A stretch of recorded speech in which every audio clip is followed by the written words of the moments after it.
Hello, fellow homebrewers. JP here, and I want to introduce to you the brand new Brewbuilt X1 Conical Series available at More Beer. More Beer sells the highest standard in homebrewing equipment, and the Brewbuilt Conicals are just that. They're made from mirror-polished 304 stainless steel, and they come with loads of features that you and I have been looking for. They have a full 2-inch bottom dump valve, which will eliminate your clogging issues, while the sturdy base includes 4 reinforced legs, just like those big Pro tanks do. More Beer also carries the Brewbuilt line of options and add-ons like casters, pressure kits, and even external glycol chillers. So you can find out more about the new Brewbuilt X1 Conical Unitanks by going over to morebeer.com for detailed videos on the entire line of Brewbuilt Conicals. You can trust Brewbuilt with your next fermentation, and you can trust More Beer to find the right conical for you. Brewbuilt at morebeer.com.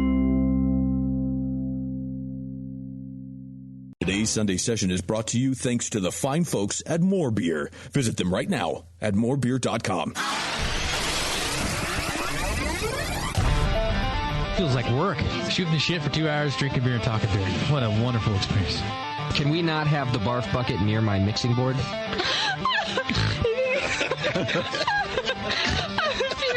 I think everybody could read the book. I knew you were going to use this book as an excuse to quit doing this show. Mrs. Bub, if you want, I can mail you the Bub Timer. Yeah, Newcastle, especially in the can. Have you ever had it in the can? No, I have not had it in the can. Notice I closed my eyes and I concentrated really hard. Now, live from the Brewing Network studios in Northern California, this is the radio program for home brewers, craft brewers, beer lovers, and beer geeks. It's your only source for live beer radio that brings expert brewers together with, well, expert drinkers. This is the radio program with a head on it. This is The Session.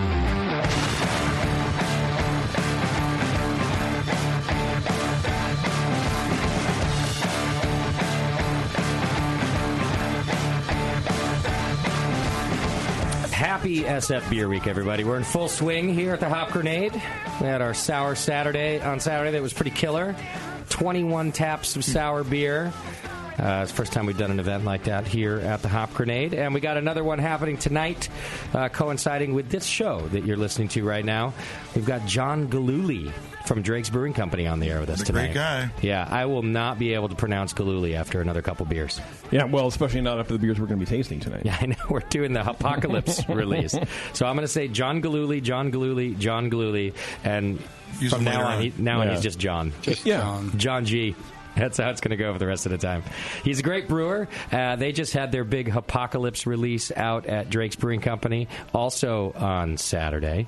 And they're here tonight to serve more of it. We've got 4 different Hopocalypse labels on tap. Red, white, green, and black, I think. Okay. All right. I don't know what those mean. Sounds like Johnny Walker. Well, I know. That's what I thought of, too. Every time I hear Black Label, because my dad used to drink a bottle of Black Label a day. So wow. I will forever remember Black Label associated with that. And I'm not talking like a handle or anything, although occasionally. Yeah, they named them all by label now. I actually don't know what it means either. But okay, that's what we're going to find out tonight. Right? Yeah, and we've got the green label bottles on sale here to go as well. So if you're local, you still got time to get down to the Hop Grenade. We'll probably run out of that stuff tonight. But 4 different Hopocalypse beers on tap, and we're going to learn all about them. They're a real favorite here in the Bay Area, certainly, and probably everywhere Drake's distributes now. Kind of a limited release beer, and it has a really big cult following, like line around the block type of following now when they release it at the brewery. So I'm excited to do that with John today. We got a lot of other things to do, and it's my last show for at least a month. Oh, wow. I didn't know it was a month. It's at least a month. At least, if not more, apparently. If not more. JP is going to be taking the helm of the session. I'm going to rehab. No, I'm kidding. No one would ever believe that anyway. No, that's only the second half, right? Yep. Well, rehab costs money. So. Yeah, exactly. Yeah. That's what you do when you get back. Yeah. Plus, I'm no quitter. I mean, no, that's true. You're going to ride this whole liver disease thing out. Oh, yeah. See what happens until it's done. Really. You have an intervention with yourself. Yeah, it's true. Near the end. No, I got some other things to do or something. I don't know. So I won't be here for a good month or so. So be nice to JP. He's going to take the helm of the show. We got great guests lined up, and I think everyone's going to do great. It doesn't involve like an orange jumpsuit or anything? No. I have to report for sentencing? Yeah. No. Honestly, I don't even know why. I don't even have a good reason. I'm just not going to be here. Yeah. But we have a new producer, in Bevo. I think everything's going to go great. I'm pretty sure you guys won't even need me after a month or so. Well, my plan for the show is just to blow it up and just do lunch meat. So man. That's kind of where your legacy is going to be reduced to. Great. Yeah. Listen, part of the reason I need out of here is what my legacy already looks like. I'm tired of my legacy. Yeah, well. So it's going to be great. We got Brewlosophy on the session next week. In fact, we got a bunch of great guests lined up, and I'm not exaggerating. I'm pretty excited about the list that JP gets to interview. That's true. There's a lot of people in the chat room just typing yes with exclamation points. And I think they're happy. Good. Are they happy for me, or they're happy for them that I'm gone? No, I think it's the lunch meat I'm just thing. going to say yes. Okay. Oh, right. Probably. Yeah. It wouldn't be technically dark meat. It would be technically dark meat. That's it right. would be, yeah. Anyway, that's your update. It is SF Beer Week, as I mentioned. Tasty and I went to the opening gala on Friday night. Oh, you dated. That's cool. Well, no, I wasn't his date. Oh, that's too bad for you. But I know. Call him a +1. I'm not cute enough yet. He wouldn't even be his +1. No. Tasty's too important. Get more cookies in a purse than you can your pocket. I have far too much facial hair for that. It was nice. It was a good time, though, wasn't it, Tasty? It was great. It's great. Yeah, all the brewers are there, right? I don't know why. Yeah, it's like the only night they don't have another event, I guess, and they're in town for all their events.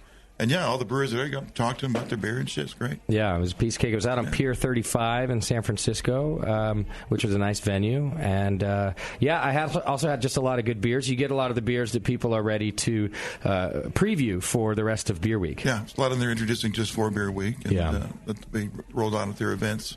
But you can get in there at the opening gala. It's great. Yeah. You know what I had that you would have liked, Doc, is I had an American Light Lager from Iron Springs Brewery. Christian brews there. Yeah. You'd have loved that beer. It was just a classic example of an American light lager. It was really well done, with a little more flavor, even. But I think it would have judged just like an American light lager. It was nice. That's because they'll even say what it is, and I'm usually disappointed. Yeah. No, I think you'd like this one. Another surprise we have for you tonight is that I think John brought you some of their malt liquor that Drake's made recently. And I said, Doc will like that, too, because he makes one. So at least you can try that one. But the gala, over 3,000 people, I think, went to it this year. Packed. SF Beer Week is huge now. The Barley Wine Festival got canceled. It did, which I'm pretty stoked about. Well, first of all, it would have had to move because Beer Week moved up a week or two or whatever, which is why our Winterfest isn't around until April and things like that. But I read an article about why the barley wine was canceled. It would have been, I think, its 20th year or something like that.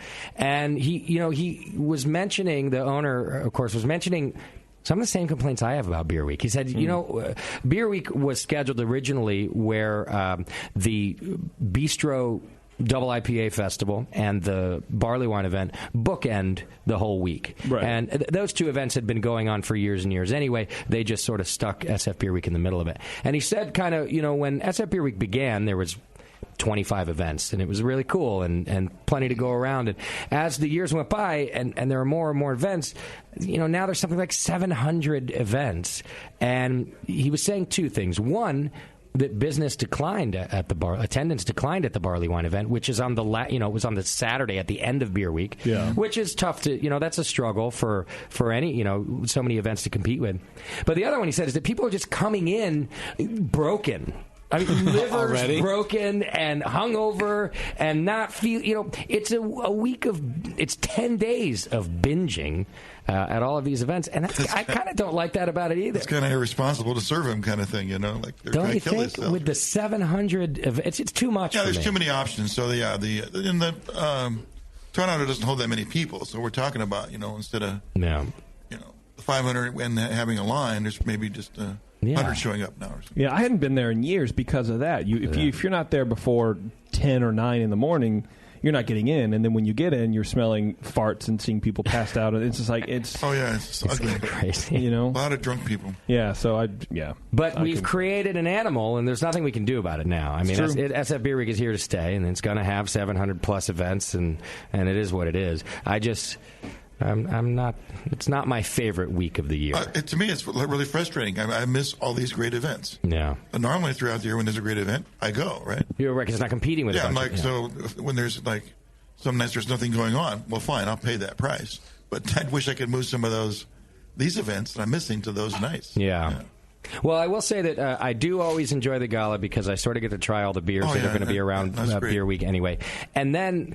Honestly, I kind of really like having the Hop Grenade now. And that was my answer to people, what events are you going to? And I kind of just said, I'm just going to our own. I got a good place to go. Yeah, well, it's free for you. I'll bring the events to me. Yeah. Well, I had stopped going to a lot of events even before. I think the only thing I've gone to in recent years is Sour Sunday down at Triple Rock and Jupiter. Always enjoyed that, and we would go to that one. But other than that, I would go to the Gala and Sour Sunday, and that's about it. Yeah. And at least with the Hop Grenade now, I get a couple more events in. They just happen to be ours. Cool. All right. So let me get through a couple of announcements, and then we're going to get John Gillooly in here from Drake's Brewing Company. I use his search engine. Well, I used to use his search engine, but now I'm more Bing. Now you use Bing. Yeah, but Gillooly is not. It hides results from me, and I don't like it. I see. You want you couldn't take off the adult filter. No, I don't know how to do it. Yeah. When I'm searching for pumps, I need every single kind of pump. Yeah, there's a lot of different pumps, different ways. All right. So I do want to let you know about the next couple of events we do have going on here at the Hop Grenade this week. Tomorrow night, we're doing our first ever Brewers Roundtable, and that's actually going to be a broadcast as well. So those of you tuned in now, if you don't have to be in the Bay Area, I've been wanting to do a Brewers Roundtable show for years where I just stack the desk with brewers, and I give them a couple of topics, relevant topics going on in the beer world, like consolidation, for example, or maybe hop shortages when that comes up, and just let the guys go for it. And that's what we're going to do for the first time tomorrow night. And we got a lot of great beer going on tap while we do it, and brewers in the studio. So we got Dougie from Society is coming up here. We got the boys from Monkish coming back up here. One of my new favorite breweries in the country, and a great interview as well.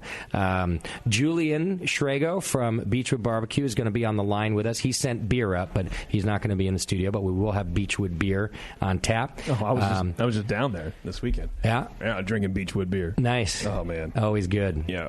Sante Adarius is going to be in the studio and beer on tap, as well as Highland Park out of Los Angeles. So I think they're L.A. or Orange County or something. So we got them all in here, and we're gonna do I'm hoping to keep it to 1 hour. I want a 1 hour, 2-topic format. I'm going to try my best. I've given myself room for 90 minutes, but that's where I'm going to max it out. The problem, of course, is having all of those people in here and wanting all of them to give their opinions on the couple topics. But I'm going to keep it to 2 relevant topics and just let the guys hash it out. I'm going to try to stay out of the way and just throw them some questions and find out from the professionals. They're going to be yelling and screaming? I hope so. That's what I want. Nah, these guys are too nice to each other. Kind of like the sports shows where there's... That is my goal for the Brewers Roundtable. Not that it always is that way, but that occasionally, if we get a controversial topic in here, I would like 2 opposing opinions to be presented. I think a lot of times here on this show and the other shows that we do, we steer away from that a little bit because we don't want people arguing and we don't want it to be nice. But I feel like there's room for differing opinions, and I want to hear them. So my idea for the Roundtable, Doc, is just that they feel comfortable and are allowed to say what they think in this environment. So chair throwing. Yeah, I'll have to bolt down the chairs before I put up like the real controversial topics, you know. So that's tomorrow night here at the Hop Grenade. If you're local, again, come on down and you're going to try all that beer. And if you're not, you can tune in, and then I'll put the show up for download as well. Something else happening here at the BN. I'm putting out a call right now. We need a new Brewing Network graphic designer. You will be under Push Eject's tutelage. We're looking for a young, talented, beer-loving female. Don't love the beer too much because we actually require stellar work around here. Or just work. So if we've got a BN Army member who does graphic design, is interested in doing some things on the side, it's simple stuff. It's mostly digital logos that we need for different events and for our sponsors and things like that. Send an email to production@thebrewingnetwork.com, production@thebrewingnetwork.com, and we want to find the next Brewing Network idol or whatever. The BN superstar. Yeah, production@thebrewingnetwork.com is where you send an email.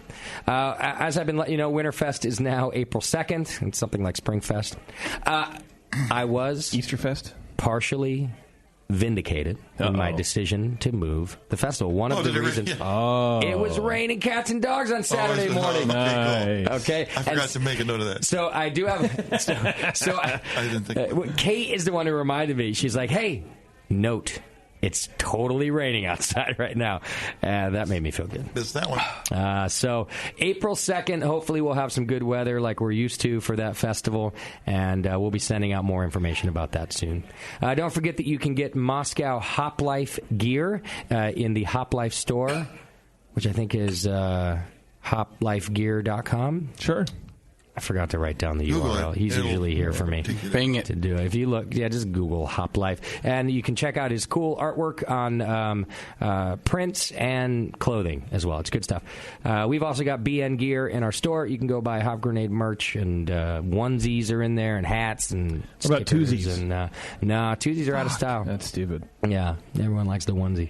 That's a great way to support us. Also, do your Amazon shopping by clicking the Amazon link right there on our homepage, and you can shop as usual, but we get a little piece of the action. And finally, you can subscribe and become a BN Army member. Just hit the donate button, and if you become a recurring donor, you're entered to win a $100 gift certificate to More Beer. We do that drawing every single month for the sponsor of this program, More Beer. Go to morebeer.com and check them out. Get all your homebrew supplies over there. Get all these updates and more over on Twitter and the Facebook. Send your feedback to feedback@thebrewingnetwork.com, and you can send your show ideas now to Bevo. How do you spell Bevo? Beevo. Is that two E's? Two E's. Once again. B-E-E-V-O Okay. at thebrewingnetwork.com. Send your show ideas over there, and she will help you get your favorite guests booked on this program. All right. Do we have a Twitter game this week? We do have a Twitter game this week. Twitter game is brought to you by the Labruski Cruise, the cruise that we're going on, the cruise that will kill me, I guarantee. Oh, yeah. Your liver's going to fall out. He gone. It's my last ride. He gone. Oh, is that the last of the month? Or your last part of the month you're gone? It is. If so, oh, he's going out hard. Do you see the tie-in here? See, I'm doing like 30 days walkabout. Right. or whatever. To figure out to sort your life out and then ending it. Yeah, I'm going all Thelma and Louise on this right now. You're gonna be the overboard guy? Yeah, I was gonna say if you die on the boat, can we bury you at sea? No, I think he's just gonna jump over at midnight. No, he's gonna stay on the islands. You got to be at the morgue, I think. I don't think you're gonna have to bury me. I'm clearly going to fall overboard. Tasty. He's not even going to be coherent enough to leave the ship on the morning That's we his dock. plan, wasn't it? Yeah. We have to leave the ship? No. You don't have to. No. It's cheaper. Yeah. I thought you did. I thought you had to. No. No. Hey, you paid for it. You can do whatever you want. Yeah. Oh, no, the casino closes. While the ship's docked, the casino will close. Oh, that's some bullshit. Well, is it because of docks where they have casinos? Probably. Yeah. Oh, and to get your drunk ass off the boat. It's because it's not. It has to be in international waters to be open. Otherwise, as soon as you get close to shore, you're under their rules, and sometimes casinos aren't allowed. Where's it docking? Is it docking in the Bahamas? Nassau and Stirrup Yeah, Cay. they have their own casinos in there. Probably. Big ones. Nice. Big one. So I think we'll read it in the feedback, but we were wondering last week, like, if the boat leaves you, right? Like, if you don't make it back, will it stay? And it definitely does not stay. It does not stay. And they're not going to leave a helicopter there for, the people that are left over. No. The important people. Yeah. So here's... That must be expensive. Here's what's going to happen, and mostly I'm talking about me and Sam here. One of us is going to fall overboard, and the other one is not going to make it back on the boat. Not intentionally. It's just going to happen. Right. Don't make it back on the boat. However, you can come join us and see it all happen. Just click the Labruski Cruise logo right there on our homepage, and you should come join us and look. Watch it go down. Right. You're going to see a piece of BN history. I was just looking at the website today on there and all the stuff they've got booked. And it's cool, right? We're not getting off the boat. A bunch of concerts. They got all those great bands. Yeah. They got a lot of craft breweries signed up. Well, the ship is set up for a concert tour. Concert cruise. Yeah. Like they do a lot of those now. So you can go here, you can go there, and there's a lot of different things happening at the same time. Poor Tasty, he's going to want to go to 2 or 3 things at the same time. Well, I'm not going, but that does sound great, man. I love that. I wonder if they have like a like chastity belts, right, where you lock them and you can't get them off. Your private areas, like, you know what I mean. I wonder if they have them for your liver, where it's just a chastity girdle, essentially, and it won't let you drink. No, well, not that it won't let you drink, but you can't. It's called antabuse. You can't get like roofied and then your kidneys stolen and woke up in an ice tub, something like see that. What you mean they can't cut through you? Yeah, we're going to the Bahamas. Like that's no joke. Yeah, we're not going to Mexico. No, but we're going to a luxury island. Anywhere you can make but who works at the luxury island? Islanders. And they're trying to get out. They're trying to get their Google stock or whatever. Like, they need to leave. So if you get invited upstairs by a beautiful girl, maybe not. Well, then you have liver lock. And you're fine. Kidney Lock 2000. You're fine. You're good. Liver Lock. Yeah. It opens with an app. You can gauge it. It's a whole thing. Yeah. So my friend from high school is coming on this trip. I just want you guys to know that I have no intention of hanging out with you at all. Yeah, you're supposed to let me see a picture of that broad. Let me see. Yeah, no. Come on, pull it up on your phone. Oh, we're gonna find out sooner or later. Yeah. I'll show it to you later. I'm not gonna do it now. Yeah, in about a month. Oh, because why? Is she coming solo? She was at my wedding. You met her. Is she coming with her husband or solo? Or she's coming solo, I think. Does she have a husband? That question doesn't matter on so many levels. Relevant information. It's actually really not. That's true. We're at sea. And international waters. Yeah, forget another zip code. Yeah, that's right. We're in international waters. We need to have an alert. See, I'm all into alerts now. She's not into kidneys, is she? We need to have an alert to let us know when we hit international waters. Yeah. And then when we're about to, exit international waters. To pull out. Do all the things. You got to clean up. Stop talking. So we're going to see a picture or not? Stop murdering people. It's going to be a good trip, and you should join us. All right, what's our Twitter game? Well, I was recently in L.A., and of course, anytime you're in the L.A. area, you have to go to Disneyland. It's just required once you enter L.A. County to give you a pass. It's a whole thing now. So it made me realize with our vast wealth, because let's face it, we have a skeleton crew, and the money's going somewhere, so we have to have tons of money in the bank. Yeah. The Brewing Network is going to get into the theme park game. Universal's growing, Disneyland's growing. It's a whole thing, right? We need a theme park. So I want the Twitter universe out there to give us some ideas for rides and or attractions. And if you don't know the difference, whatever, in the upcoming BN Land theme park. All right. So you have a tasty coaster. What happens? What's the the Doc's Dark ride? What do you do? I like it. I want to know. I feel like a lot of rape happened on both of those rides. The Doc's Blackout ride. No offense, guys. Yeah, I think I've been on. I'm pretty sure I've been on Doc's Blackout ride for the last 3 months. You get in the car, you put on a gas mask, and then you black out for half a mile, and you exit, and you just say, "Yay, best ride ever! I did it!" Love it. And then you check for kidneys. Yeah, there's a free kidney check at the end. Yeah. No, you're good. The ride ends in a bathtub full of ice. All right, let's do some feedback. Feedback's brought to you today by our good friend John over at the Beer Law Center. You can go to beerlawcenter.com and check it out. He protects the Hop Grenade trademark, and he can protect yours, too. He can also help you with your TTB filings and pretty much start to finish on setting up your brewery. So go check him out at beerlawcenter.com. Let's see. David writes in, Servus Brewcasters. My name is David, and I'm the head brewer, otherwise known as the only brewer, at Beercraft Handwerksbräu. Here in Unterthal, Germany. Sorry, David, for all the butchering. Bierkraft is a German play on words for beer power. As the German craft means power, and our slogan is the power of beer. You got to be careful with the power slogans in German. For German, yeah. You guys might want to back off that pedal a little bit. And I don't know, how close you are to Munich, but you could let those douchebags in Munich that are using my Hop Grenade logo, that is not very craft beer of them, to go around stealing logos, but even if it is another country. Yeah, I forget what they're called. I think they're called, probably good. I think they're called Douche. Dickwad Brewing Beer Power. Beer Power. I'm glad to see that you've done your research. I just don't want to promote their name, actually. But what is going on with that? Not to derail, but a squad has been sent in. They asked me to. They tried to file a trademark with the Hop Grenade here in the U.S. They tried to kind of sneak it under us, and we found it, of course, because of our BN Army minions everywhere. I filed in opposition. Actually, our friend John at Beer Law Center filed an opposition for us. And then they contacted me and did the whole, oh, hey, we didn't know about you. Mm-hmm. And in the spirit of craft beer, how about you just let us use your logo here in the U.S. because we want to sell beer there. Right.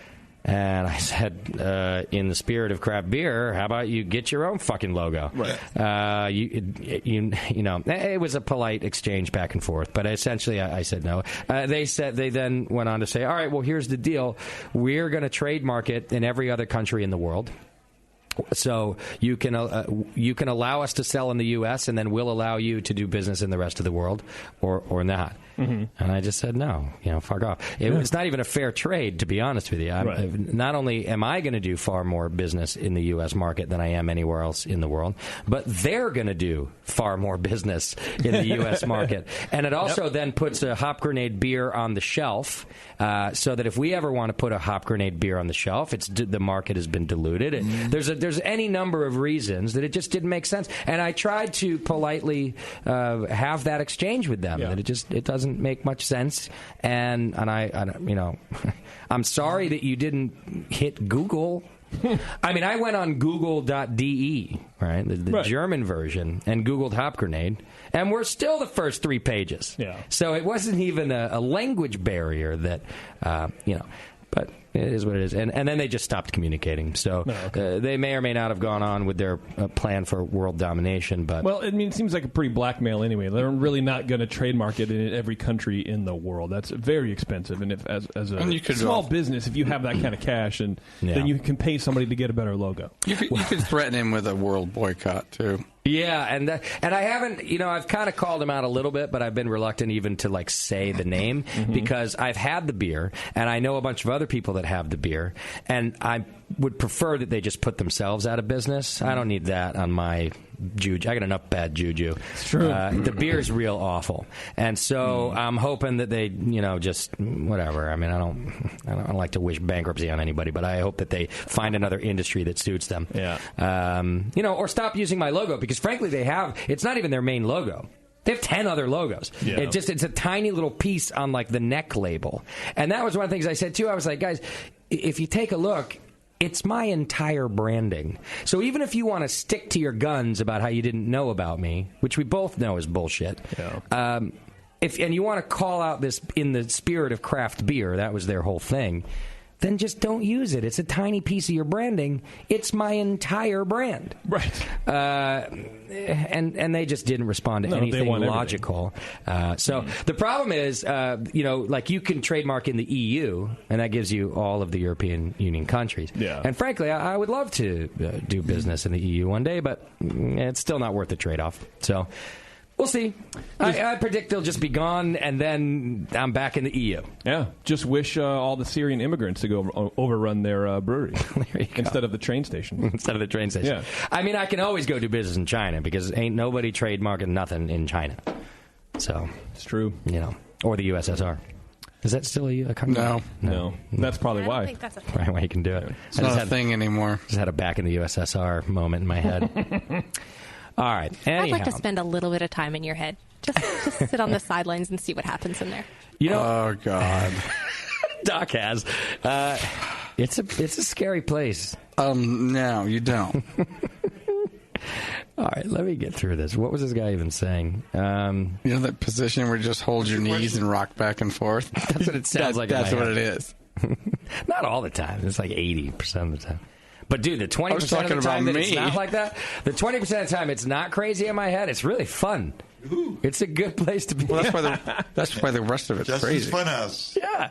It's a good life, then. I get that. I think this David was just saying thanks to the BN, right? You're most welcome. We helped him out a bunch, and he listened to the show. Yeah, he had a interesting story, but he's way too verbose about it. So yeah, and I've gone over time. So sorry. Thanks for writing in, David. Maybe I'll put it in next week's email or something. I'll see if it's interesting. All right, Brandon writes in, "Hey dipshits and Bevo, I'm going to skip the normal insults directed toward." But did he skip the normal insults? That was a greeting. Yes, that was the greetings and salutations. Directed towards some unnamed member of the cast and get to the point. I don't think you did that. I've been listening for less time than I'd like to admit, but I've definitely been making up for lost time, fitting in about one podcast a day. Number one, I wanted to say thanks for all the awesome info. Pretending I know what the fuck Doc and Tasty are talking about really helps impress my less educated homebrewing friends. And number two, we finally gained access to some heretic brews in Utah. I've only had Evil Cousin so far, and I must say it's quite the double IPA. I'm looking forward to trying some of the other ones. Number three, suck at JP. And thank you. I'm now on my way to join the BN Army as a Ranger. All right. Thanks, Brandon. Yeah, we need that. All right, here's some feedback from our Dan Gordon and Charlie Bamforth show that we did last week. With all due respect to Charles Bamforth and Dan Gordon, I was surprised to hear them accepting and espousing so readily the conventional wisdom of needing a vigorous boil, as well as the necessity of a 60-minute boil when homebrewing. From what I've read and heard, the need for both of these commonly accepted practices has been brought into question recently. And while both Bamforth and Gordon are certainly entitled to their opinions, their outright dismissal of the possibility that perhaps a vigorous boil is not necessary and that some beers can be brewed in less than 60 minutes is not necessarily true. I would like to correct him at this moment and say it's not actually Bamforth's and Gordon's opinion that they espouse.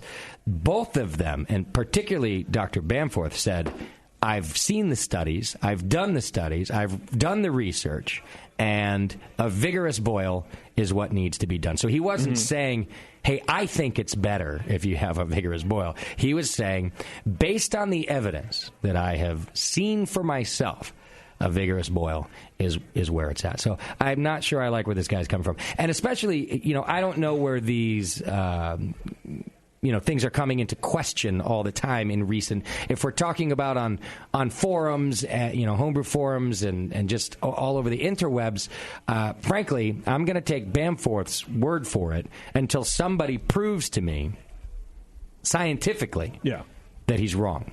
I'm not just going to read people's opinions on a beer forum and go, well, see, that guy's beer turned out okay, and he didn't do the vigorous boil. Right. Why do they all sound like that to me? He never had a... It's all Scooby-Doo. Scooby-Doo is the worst homebrewer in the world to me. He is the voice of the internet. You're probably not going to read the scientific study either. Yeah. So anyhow, I just wanted to correct you. It wasn't their opinion. They were stating facts based on their research. Anyway, he goes on to say, like the Pico brew, for example, that where it's only heated to 208 degrees, but that they seem to make good beer. Okay. Yeah. And they do. I mean, I think on a commercial scale where you're going to be packaging it and keeping it on the shelf for months, then you need to maybe drive off more of those precursors, in which case a vigorous boil is probably best for your commercial product. Mm-hmm. But as a home brewer, I don't think it matters that much. And what's the differentiation between a vigorous boil and a non-vigorous boil with 4 degrees of a difference? It's not, that's the point with the Pico system. It's not that vast of a difference. Now, I think 190 versus 212, then yeah, sure, that's a big difference, and you'll probably get some weird, funk, but... well, I think you really make an excellent point about shelf life and how long a beer might last, because even at the non-vigorous 208, maybe that homebrew doesn't stand up to the test of time like it would have done in a really vigorous boil. But that's a study somebody could do. Right, exactly. And maybe that's exactly what Charlie was saying has been done. I don't know. He wasn't he wasn't citing all of the studies.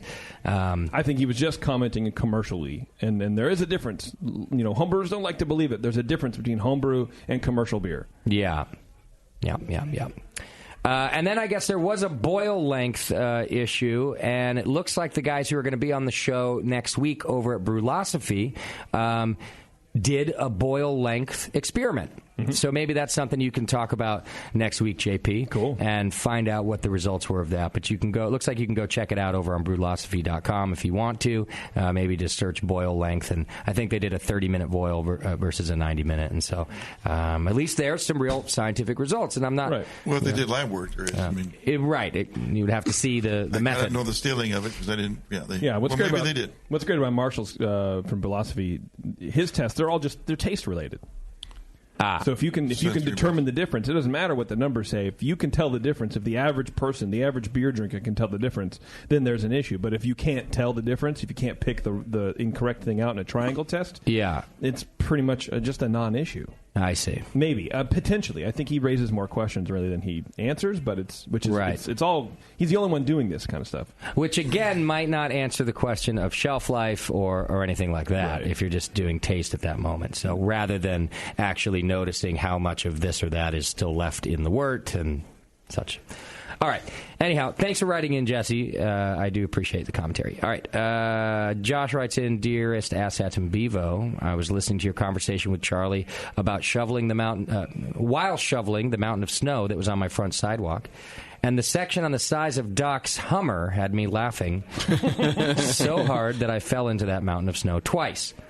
In reference to last week's question about the cruise ship leaving someone behind, they absolutely will do that. My ancient mother-in-law and her friend got left on some random Greek island once when they weren't able to toddle back to the ship in time. So, toddle. Yeah. Doc, Sam and I will be toddling. At best, we'll be toddling. Sam will be with me. Oh, wow. Wait, I thought you weren't hanging out with us at all. Neither is Sam, apparently. Right. I like Sam. Oh. Sam is going to be with me. The only reason he's invited is that he's my... I don't know what. He's my something. He's my... I would say he's your handler, but really he's just your... Enabler. Enabler. He's your... Hashtag bad life decisions partner. Yes, he is. And I don't do well on events like that without him. So I don't do well with him either. You don't do well? He's your security blanket? He's my security blanket. Sam is definitely my security blanket. All right. He said, anyway, Josh finishes. Finally, are you sure you want Bevo producing? Because he says, I'm looking for a good excuse to get out of this snowbound hellscape that is Baltimore. Oh. Sorry, Josh. Baltimore. Too late. Hey, we'll be there. Yep. In June. There won't be snow by then.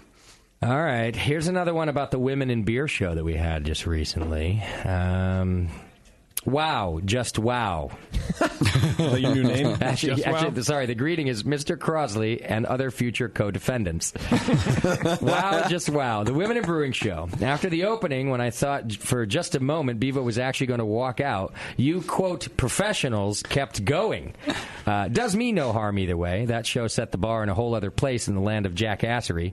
You really need a doc there as a fall guy or something. I guess Tasty tried, but that all got twisted around too.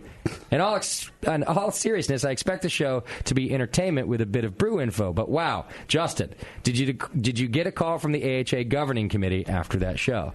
My feelings, no worse than normal, just some discomfort for others mixed in. Of what? There was not a single reference of what did I do wrong? What was bad? I don't know. I think it was all the extra comments at the end. There was a lot of talk about my list that happened. Oh, yeah. And the sleep raping and stuff like that. I don't understand. That's every show. There's nothing. By the way, no, not a single sponsor, governing committee, friend, or colleague has ever called me and worried about the things that I have said on this program. And again, let me reiterate: Justin is my friend. He is allowed to say things to me that normal people are not allowed to say. Am I allowed to night rape you? No. Just like that. I will go to bed with scissors and I will cut a bitch. I hate it when people like to pretend that in the comfort of their own home or around their friends, they don't tell off-color jokes to each other. And that's what we do here on the program because you listeners are our friends in this scenario too. And JP pointed this out, I think, very well last week when this came up, that you're sort of listening in on a conversation. Yeah. And I don't mind offending people every now and then. It is what it is. I offend people all the time. Yeah, but most of the people in my group, I'm not offending, so I'm just talking to the most of the people. Right. That's why you're in the other room, Bevo. But what I don't like is when people pretend that they don't do the same thing. Yeah, they're above it all. And by the way, if you really don't do the same thing, God, what a bore you are. There's no wonder you don't have any friends. It's true. You're a bore. Yeah. I think that we very respectfully covered the topic, and like anybody would, because it's I don't know. It's good radio. There's nothing else to say. All right, changing topics, he says. Justin is a good host, but JP is a better host than Sidekick.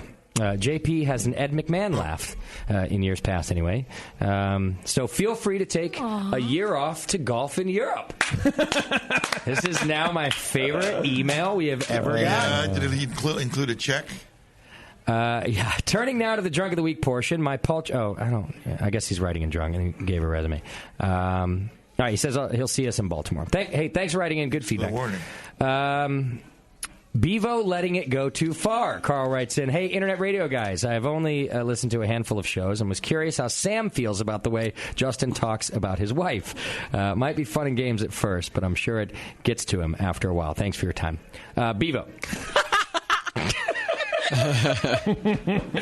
Sam has I was holding my laugh in until I could turn my microphone on, because this is an organic laugh. This is real. Sam would join in. 100%. Sam has a better sense of humor than almost any human being on Earth. And he also knows that none of it is coming from a malicious place. I would also say I'm probably not your average girl. No, which you wouldn't have survived this long on the show if you were, I suppose. Yeah. If Sam was here right now, he would just say something stupid to the... And it would be something awful... And it would be in regards to me also. Mm-hmm. I hit him at home. It's fine. Poor Sam. Is he abused? Yes, she just admitted it. I did. Yeah. Whatever. Well, we don't call it abuse at home, but yeah. Just keep in line. All right, I got to get moving. I got to get in the After listening to last week's Women in Beer show... Oh, here we go. Here's an opposite one. After listening to last week's Women in Beer show, I must commend how far you have come in your restraint. Wow. The dick jokes and sexist comments were at a very pleasant level, so as not to offend the guests. Great work I really tried. Growing up a bit. It won't last. And then some comments and criticism about the guests, which I don't really have time for. All right, and that is your feedback this week. Thank you to all of you for writing in, even those of you who we made fun of. We always appreciate the feedback. Who was feedback brought to us by today?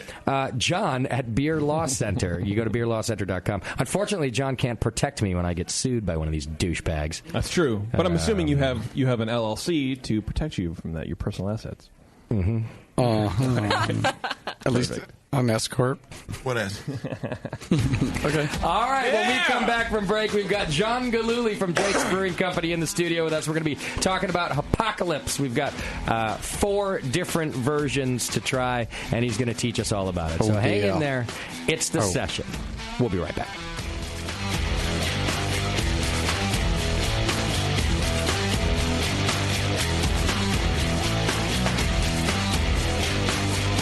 You're listening to the Brewcasters. On the Brewing Network.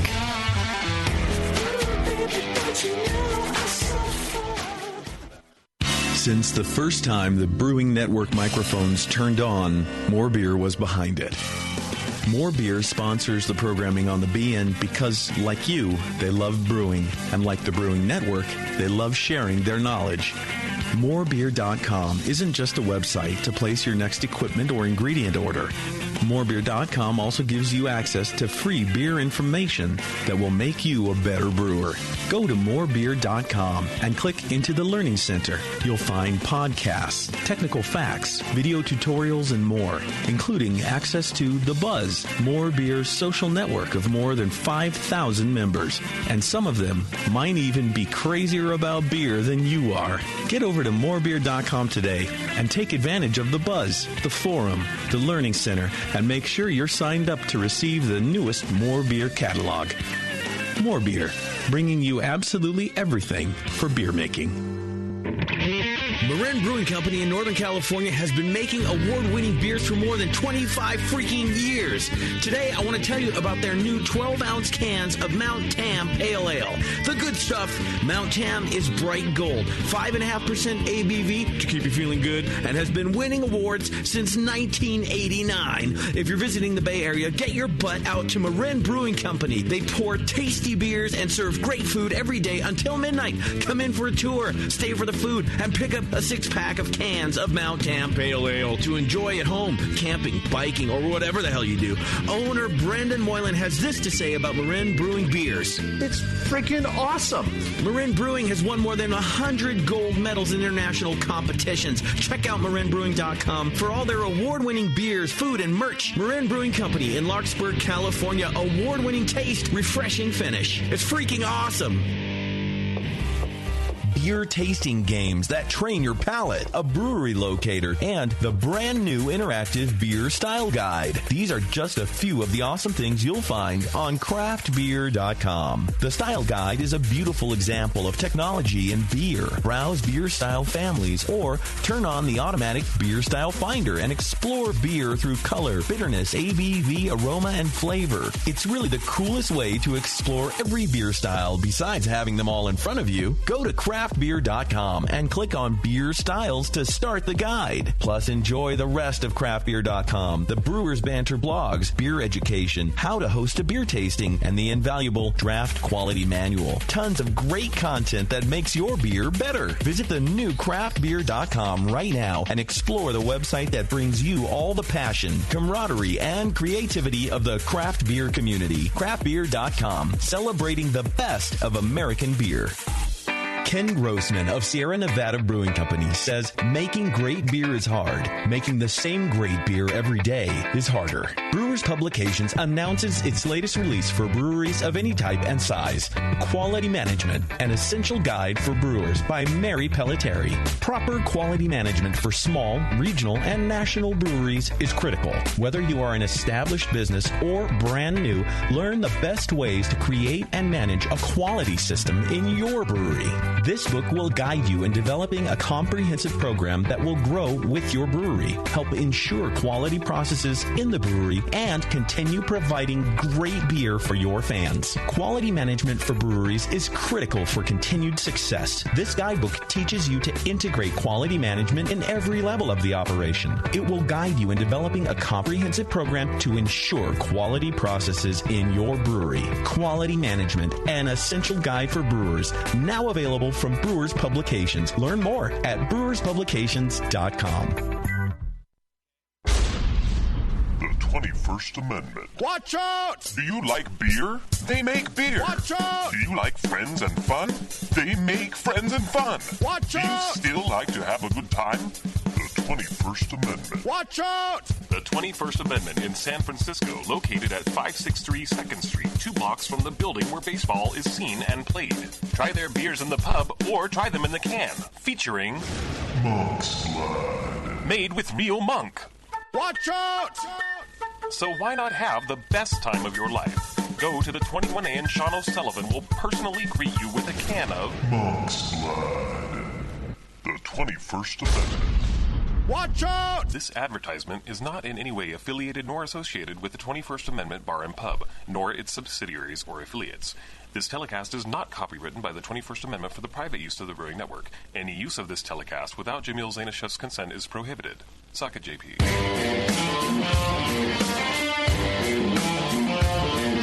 Brewcasters are back. 888-401 beer. Whatever.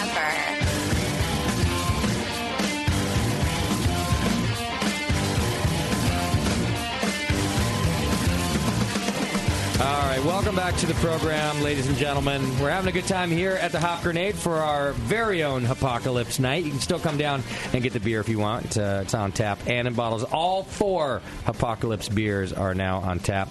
We've got John Gillooly, who's the brewmaster over at Drake's Brewing Company, one of my favorite breweries in America, not just one of my favorites in the Bay Area, but I've been a Drake's fan for a long time. back since Roger Davis was a brewer there, and started to, in my opinion, shape the beers. And then I feel like they just kept improving and improving over the years, and now you guys are just a killer brewery. Welcome to the studio, John. Thanks for having us. I'm trying to think of how many Drake's Brewers I've had. I've never had John on. How long have you been the brewer at Drake's Brewmaster? 2013, early 2013. Since 2013, okay. So I think I've had Melissa Myers on the program, and she was a brewer there. I had, of course, Roger on. Whether you wanted or not. Did he keep his pants on? No. No. I mean, come on. Yeah, Roger Davis. The same. We're talking about the same guy. Yeah. Right. Melissa kept her pants on, so that was nice for her. She got out. Chris Chris Dunstan? Chris is still there. Chris is awesome. Oh, he's still. I thought he did he leave and come back, or he's just been there? No, Chris is a rock. Just saw him at the gala the other night too. Yep. He is a rock, isn't he? He's a good guy. How many brewers do you have? Core brewing staff is 8 people total. 8 people, okay. Because we're 24/5 and weekends. Okay, got it. You guys have increased production quite a bit over the last, 5 years? Yeah. Yeah. From where are you at now? Did a little north of 30,000 this year. We're pretty much clipping 40% a year. Okay. Wow. 40% a year. That's Constellation Brands buyout territory, I think, right? Yes, maybe. Coming soon. It's coming. I think I probably have the least interest in ownership in selling out outside of Faction. Yeah, right. That's a good point. Outside of Roger's new place. John Martin, I think you guys have a great team that John has put together. He is one of the people I really look up to in this business as a person who, he's not just a beer fan. It doesn't seem like a guy who just got into this, it was a hobby first, and then he got into it from a different standpoint. He was running a business, but he's also as passionate about beer as anybody. He's just so damn good at running a business. No, I love working with John Martin. John Martin's been great, and he really is very supportive of the beer program and gives us wide latitude to just play around with whatever the hell we want to and buy crazy hops and nice, not really sweating the little stuff. Just lets you go for it. Yep. And a nice dude on top of it. Right? Yeah. Yes. Well, he comes out to our events sometimes too. I just feel like he's really supportive of the industry and he's a good guy. So, all right. So I've been watching Drake's grow. 1500 Pale Ale is still in my top 5 pale ales in the U.S. I drink it all the time. Tasty, come on.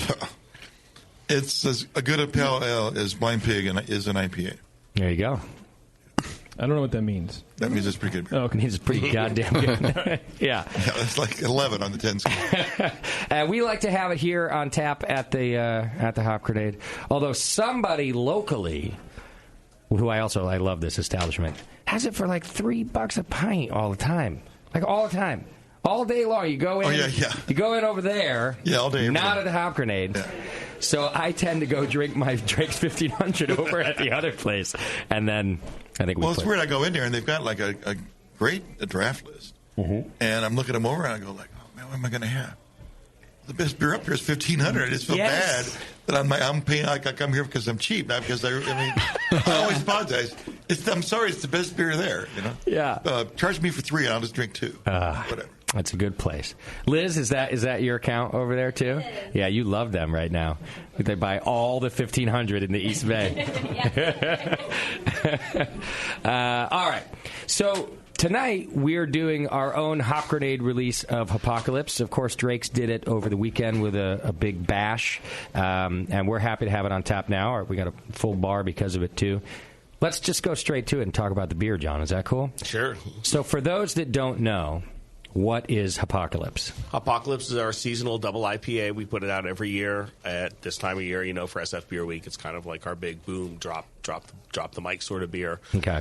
And every year, we readdress this beer every year because, like I said, John is pretty zen about letting us play with hops and stuff. So it's not the same beer every year? I don't care to make it the same beer every year. Okay. So it's not you're saying it's not just because you can't get the hops again or anything. You actually just want to make a new double IPA each year. There's always like the new hop variety that like kind of intrigues you. I've got some German Polaris in this beer this year. That hop caught my eye, so we were going to play with it. And it also has some I think it's pronounced Jarrylo, Jarrylo. Okay. It has really cool like melon notes and stuff like that. We just like to put fun hops in there. It's Hopocalypse, so it doesn't have to be the same thing every year, and nobody's going to call you out. Oh, I remember it last year. It was more, yeah, whatever, dude.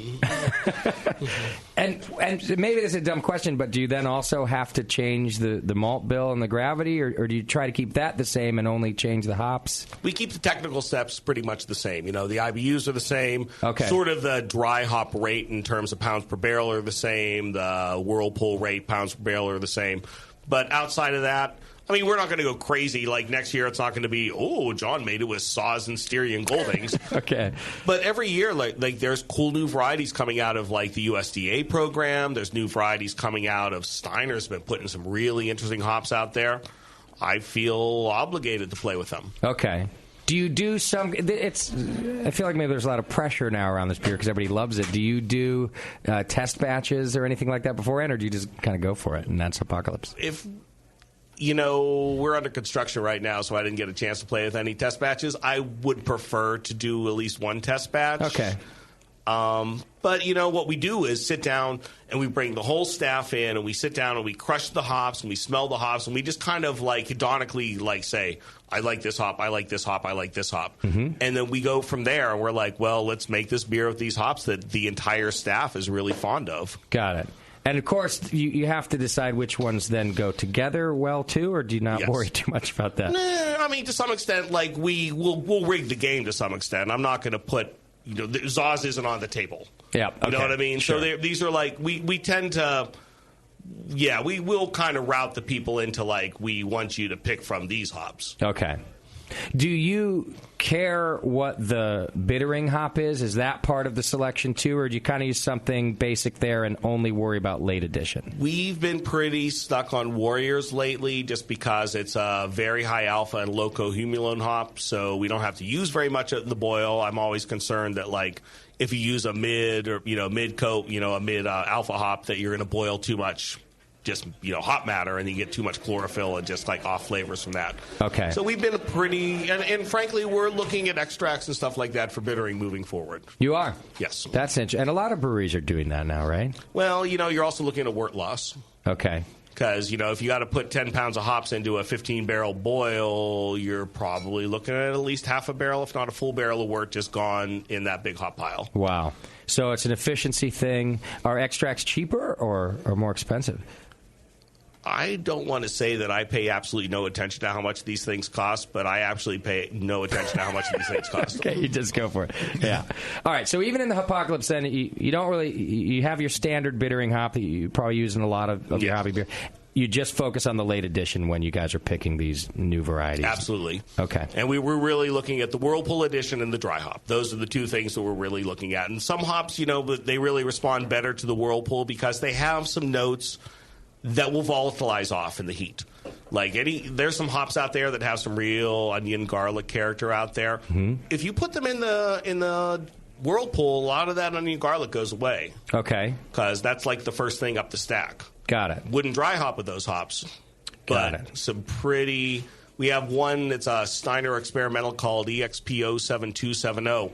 Horrible. You rub that between your hands, it's like some kind of combination of blue cheese and feet. Do you ever wonder how these things make it to you? Like, wouldn't someone have caught that beforehand? I think it mostly made it as a high alpha variety, but we just we bought some to play with it, and we found that if you let the really like tough notes go out, and you like notice it when you rub it. Like, as you rub it, like, the blue cheese and the feet and the sweaty Italian men kind of go away. Okay. And next thing you know, you're like, wow, this has got, like, grapefruit pith and, like, mango and stuff like that. So nice. Yeah. So we actually bought pretty deep into that hop. Okay. So I'm pretty sure I've tasted some commercial beers who didn't follow that philosophy, and I was drinking onions and garlic. Oh, yeah. The old and to some fairness, some people don't mind. Well, I think what happened with me, and my listeners know this because I'll complain about something for a year, and then the following year I'll talk about how I like the same thing I was complaining about the last year. I think what happens is sometimes people will use hops in maybe, I don't know, the wrong way, but they haven't figured it out yet. And I'm talking about things like cat piss or or onions and stuff like that. Absolutely. And then a year later, I'll taste somebody, your several beers, and people all tell me it's the same hop I had been complaining about. And maybe just people figured out how to use them. Yeah, or maybe you were wrong. Except that a lot of times when I do the complaining here, I also go do the same complaining at breweries, and I talk to brewers about it. And they love it. They say the same thing. Yeah. They mention it also. Yeah. Like, for example, like Jeremy up at Lagunitas, I was complaining about Simcoe for so long. And he's a guy who was like, well, you're absolutely right about Simcoe, except that one was batch specific, and he was saying, "I will sit here all day long, smelling, throwing away batches of Simcoe, telling the hop supplier, I don't want that one, I don't want that one. That's the one I want. That one does not taste like cat piss." So I try to at least get some validation and not talk entirely out of my ass. Right. But I do think these things happen, right? Like people figure out how to use them. People figure out how to use them, but I will say the selection thing is key. Like 2015 was a bad year for hops up in Yakima. I flew up there 5 different times doing selection because they had a lot of heat spikes, and there was garlic, onion, and hops that I've never smelled in hops before. Okay. So, like, I mean, we rejected multiple batches of Citra this year that were really just not acceptable. Wow. So, I mean, there's that, and there's how you use them and how you pair them. Hops, single variety hops are really fun, but sometimes it's nice to, kind of build. Yeah. What is that? Gestalt, I think is the word I'm looking for. I think that's exactly what I was thinking, John. Sweet. Well, let's talk about one of these specifically. I think I've got the green. Got the green label in front of you. So that's so we're looking at primarily pretty mellow body, very light caramel malt, 2-row, and a touch of wheat in there. Okay. 9.3%, so high ABV, but I dry it out to about 2.2 Plato. Okay. To try to take the sweetness down. Sure.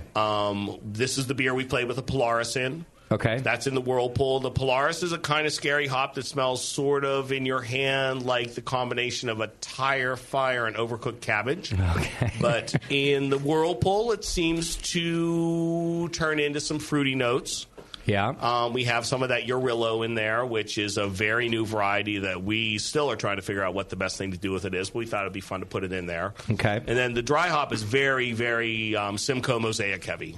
Which is kind of low-hanging fruit. It's almost easy. Like, I put Simcoe Mosaic in there. That's not hard. Yeah. And then we dress it up with some Cascade and Chinook on the sides because we wanted to give it sort of that kind of key, like that very old-school American hop thing going on. Got it.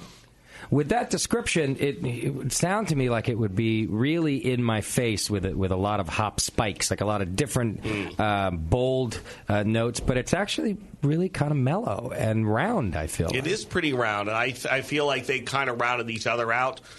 I will say also it's not been the best year for Mosaics. Oh, yeah.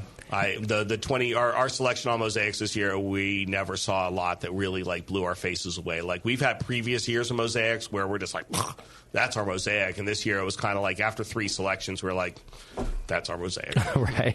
It didn't offend us. I don't know that I would have called out Mosaic in this beer. Yeah. Right, exactly. And usually Mosaic's a hop that people can just go. Yeah. That was me snapping my finger and making a cool pointing gesture. No, it's great radio, too. Yeah. No, you do have a little camera here, so some people saw it. Woohoo! Yeah. Yeah, exactly. That's usually one of those beers hops that I can pick out, too. And right. I like Mosaic, like everybody else on the planet. But yeah, this one, it's just really mild. I love how dried out it is. I feel like maybe I had Hopocalypse a couple years ago. I'm not a big double IPA fan, and I went, I don't know, it's just in my face. But this one's not in my face. I like it. Well, cool. Yeah, this is a good beer. What do you think, Tasty? It's great balance. It has a really good, like what I call middle palate, like middle swallow. It's got a big burst of hop flavor in there. Mm-hmm. Then it doesn't linger really bitter because they used a low co-humulone bittering hop, so it finishes really quick. Okay. Ready for another sip. Yeah. And why'd you put the wheat in there? A little bit of head retention, a little bit of toast. Okay. It's one of the, I put that in all my beers for the same reasons. You do? Yeah. Everything you make now. I think it helps with clarity, frankly, too. It's weird. But, oh, yeah? Yeah, weird, right? Yeah. But true. I think Colin said that one time. There's a protein in there that helps clear the beer or something. You guys filter, though, right, John? Yes. Yeah. These as well. Everything. No, we do not filter everything. No? We have some beers that are fine beers, even like some of the major releases. Foraging Raccoon is not a filtered beer. Black Label isn't filtered. Okay. We're still kind of working it out. Our DE filter is actually about to go away. We have a centrifuge. Nice. Coming on. Yeah, right. And we're going to set turbidity standards for the different beers because some beers I want to have like less clear than other beers. Okay. Which probably will piss some consumers off. But, I'll keep 1,500 clear. I don't want to make people sad. But, Thank you for that. Don't make us sad. Yeah. No. You can make us complain. Just don't make us sad. There you go. Well, you're the brewmaster. Make it the way you like it the best. And we'll just judge you, not the beer. We'll make the best beer we can. There you go. Pretty much the whole industry is going away from DE filters, right? I mean, some people are going to keep them around for cost issues. It's what they have, but nobody wants one of those anymore, right? No, nobody really wants one. They're dissolved oxygen magnets. We had to do a lot of modifications on our machine to just try to keep the DOs down. Okay. DE itself is carcinogenic, so you have to walk around with a big, Darth Vader sort of face thing on your head. Yeah. Just to use Which it. is kind of cool, but... It's fun. But but over time... Yeah. Right. And so the centrifuge is now the new darling of... maybe not even new, but the darling of filtering, right? Well, they're making their way down price-wise. 10 years ago, if I wanted to buy a centrifuge, I would have to be a minimum 100,000-barrel-a-year brewery to, make the justification. Now... Magnolia has a centrifuge over in the city. Right. And they're starting to make the equipment smaller. It's like, that's the thing with all craft brewing, right? It's like they constantly figure out ways to make things smaller to catch up with us. So Sure. I got a question about centrifuges. I see some that are like, little smaller ones, and they're mounted like on a cart, right? Like you can move it around, take it over to this. And I've seen others where they've dug like a foundation, like 25 feet deep. Those are the older ones. Is that and they're bigger, but... I guess if they get out of balance, the thing will start marching through the brewery and just tear the place up. Oh, yeah, they're it's like crazy, a spinning man. top that won't stop. Yeah, right? have you seen the one out of Mendocino? That thing's like one of the old school ones. You got to put on the jet engine headphones. It's crazy beans, man. Wow. I have heard that same thing, Tasty, that if they get out of balance... In fact, I was at Russian River once when he first got his, and he was about to fire it up for the first time, and he kind of said... the brewery. Yeah, he kind of was like... It's supposed to be in balance, but if it's not, shit's going to go wrong. Yes, wrong. Yeah, they go real fast. Sierra has like a fucking bomb shelter built around theirs, I think. It's ours is in its own room. It is, okay. Yeah. I would just have a guy with 2 growlers in each hand just spin around in a circle for like an hour, and then those are the 2 growlers that you're... That's your centrifuge. You're going to pour clear it out, and then you get 2 more. Highly efficient. I mean, that would be Sam. Exactly. All right, so another one I have in front of me is the red. I don't know, do we all have the red? Yeah, we all have red. Okay, so red label Hopocalypse. What's different about this one?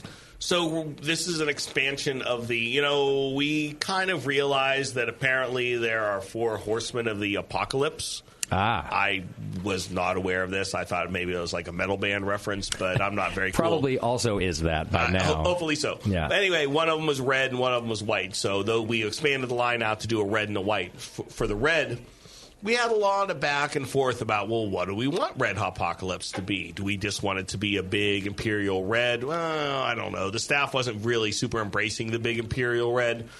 Then we talked about, well, maybe we'll use some blood orange concentrate in there to get some of the red, and we'll pull some citrus notes out of the blood orange concentrate and marry it up with some of the hops in there.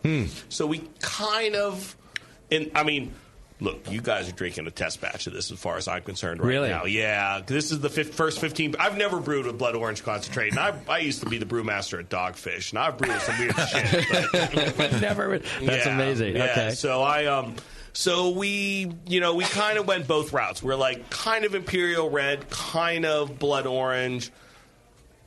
I'm going to probably, my marketing director's in the booth with me right now, and he probably has a dart gun ready loaded up to hit me in the neck when I talk shit about my own beer. But we've kind of felt like the caramel and the blood orange didn't really complement each other as well as we wanted to. I think it's a cool beer. I think it's a blood orange. I think the orange... I wish the orange popped itself out more because, gosh, it was a pain in the ass to score this blood orange concentrate. Really? So having done that, moving forward, I'd probably tone the caramel malts down a little bit. But what we did, we're like, okay, we built an Imperial Red beer. We hit it with blood orange, and then I used every citric hop that I had, which was lemon drops, the old EXP 01210. Yeah, right. I'm a simple person. I was like lemon drop, Bavaria Mandarina, which is well known as like the tangerine bomb, which is a cool hop out of Germany where they basically took Cascade and started regrowing it in Germany, and they sent it back to us. Very, very interesting hop. Okay. And threw some Amarillo at it, which I always feel like has some, citric notes to it, too. Certainly. Yeah, so that's what we have in front of us now. I think it's a cool beer. Mm-hmm. It was my first crack. This is not what was released on Saturday? Yes, this was released on Saturday. Yes. The consensus I got at the event was everybody loved this one the best. That's cool. Yeah. All right, cool. Yeah. Well, I wish the blood orange played a little harder in the final. Well, sometimes when something's there and you can't quite find it, it's probably maybe better than if it is there. It's sort of a background flavor that has character. Just because you can't dial into it doesn't mean it isn't there. And well, true. What would the beer be without it, right? Yeah. Yeah. So. And also, not that this isn't a good beer, but at a double IPA festival, which was your release, sometimes just another flavor that stands out on the palate it can be everybody's favorite because they've got a little palate fatigue already, and they go, oh, this one has some toffee flavor to it. I really like that, just because they can now pick out something else. Something other than I've just got blinding hops in my head. Yeah. So I agree with you that I wish I was tasting more of the citrus in blood orange, but I do really like the toffee character that I'm getting. You said caramel. I was trying to pick it out. It was like a molasses toffee type thing. But it's very cool malt. It's we get a lot of our caramel malts from Patagonia down in Chile. Really? And this is the Patagonia Especial 140. Okay. That's a really neat malt. And what percent did you use of that? 7.2. Okay. And then what? A bunch of two-row, obviously, or something? Bunch of two-row, and that's it. Just those two? Literally one bag of Especial and a bunch of two-row. Really? Yep. So the rest of that color came from the concentrate? Correct. And where you said it was tough to get, how do you get the blood orange concentrate? Eventually, we figured out where Anderson Valley gets it for their goes. Okay. Because we were smart like that. Is it, I guess what I mean, is it domestic? Did you have to have it imported? Yes, it's domestic. It is domestic. Okay. Yeah. And you just get a big drum of it? Or, I mean, how much is it really? It comes in 3-gallon, 30-pound pails. Okay. Yeah. 4 pounds per barrel of the concentrate. I wonder if it's going to... I wonder if the citrus is going to show up a little bit later. I also think I didn't brighten it up enough with the hops. Those mandarinas are really tangerine-y, but they're not bright. Okay, I see what you mean. So, like I said, I haven't brewed with mandarin with blood orange before. I learned a counterintuitive lesson at Dogfish Head. When you make a beer with weird shit in it, make the beer be about the one weird thing in it. Build everything around it. Don't make it like some kind of pukey mess where there's 6 weird shits going on in there. Yeah. Too many. Unless you're going to call it weird shits. Well, and then that's what that's probably fair too. What would that label look like? I'm about to get started by my marketing director. Brandon is in the studio. Hi, Brandon. Hi. If you've heard the Drake's commercials on the Brewing Network recently, not me. It was not Brandon. What do you think of this beer, Brett? Now I know John's making fun that maybe you're going to poke him in the eye later, but what are your thoughts on the? No, it's super fun. I mean, I think the thing to keep in mind for all of us is that it's the white label and the red label are still in development. And we decided rather than we would tease the other two at Hopocalypse Day, and give them an opportunity to play around with it. But they're still very much recipes in development. Yeah. So. I think it's a really fun start. I mean, I love to see recipes in development as long as people take it as that. And they were clear, like, hey, this is a 15-barrel test batch. We're just trying to get a feel for how this stuff works. Sure. For that reason alone, I would recommend buying this beer so that you can check it out and then check out the development next year. Yeah, I mean, you'll probably see another test batch.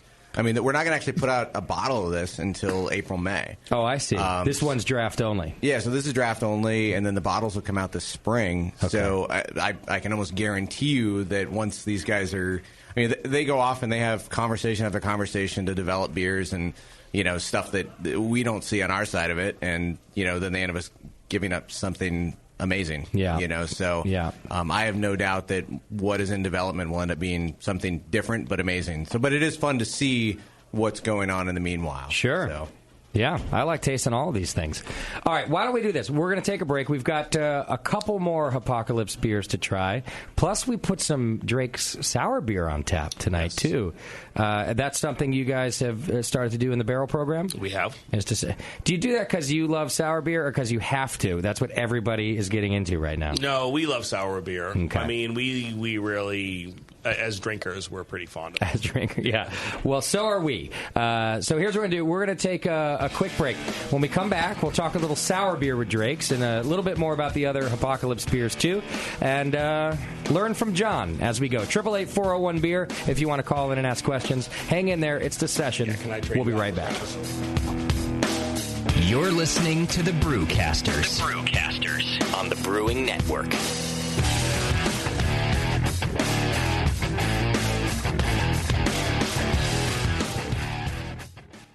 Tampa Bay has become a great destination for craft beer lovers with more than 60 breweries and counting, like Cigar City, Tampa Bay, and Coppertail Brewing. One of the newest breweries is Four Stacks Brewing Company in Apollo Beach.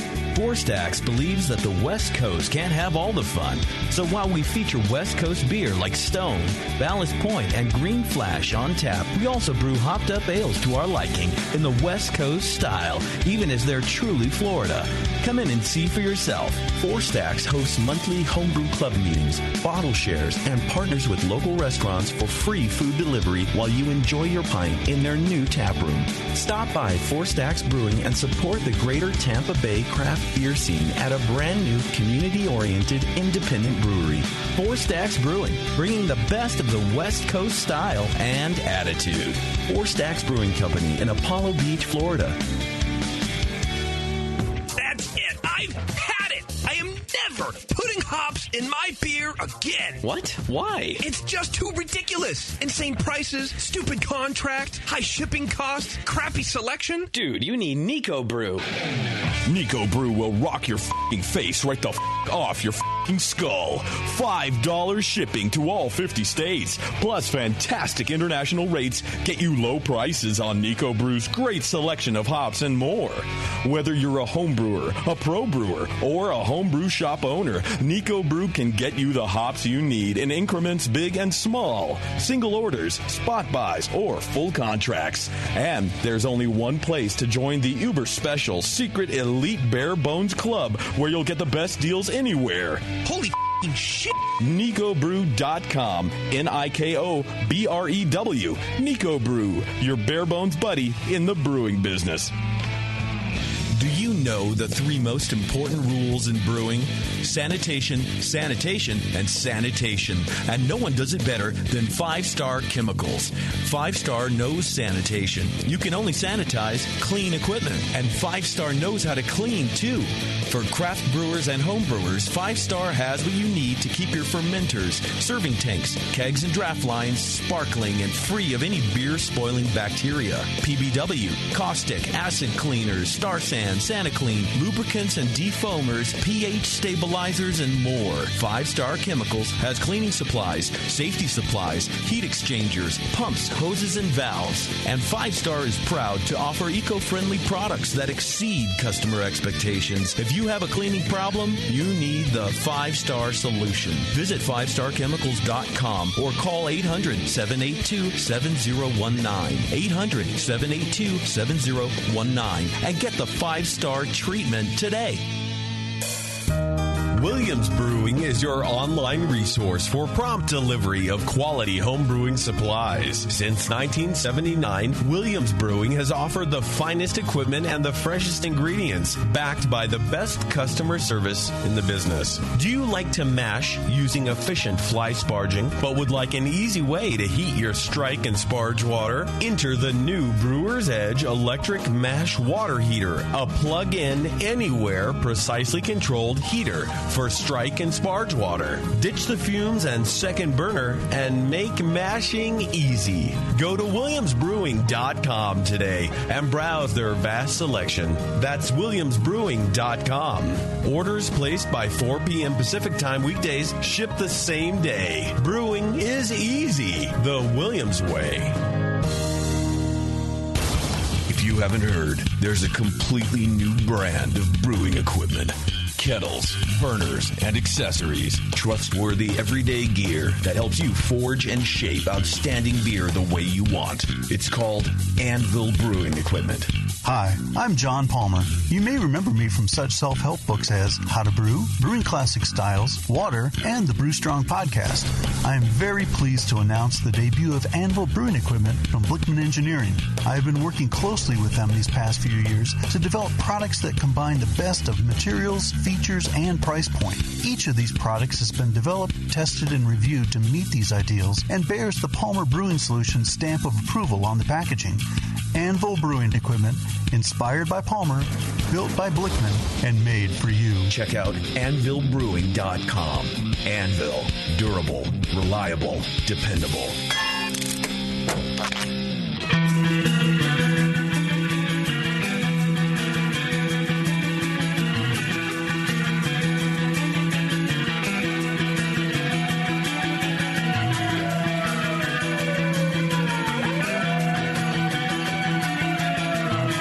You're tuned into this session because life's too short to listen to crappy radio.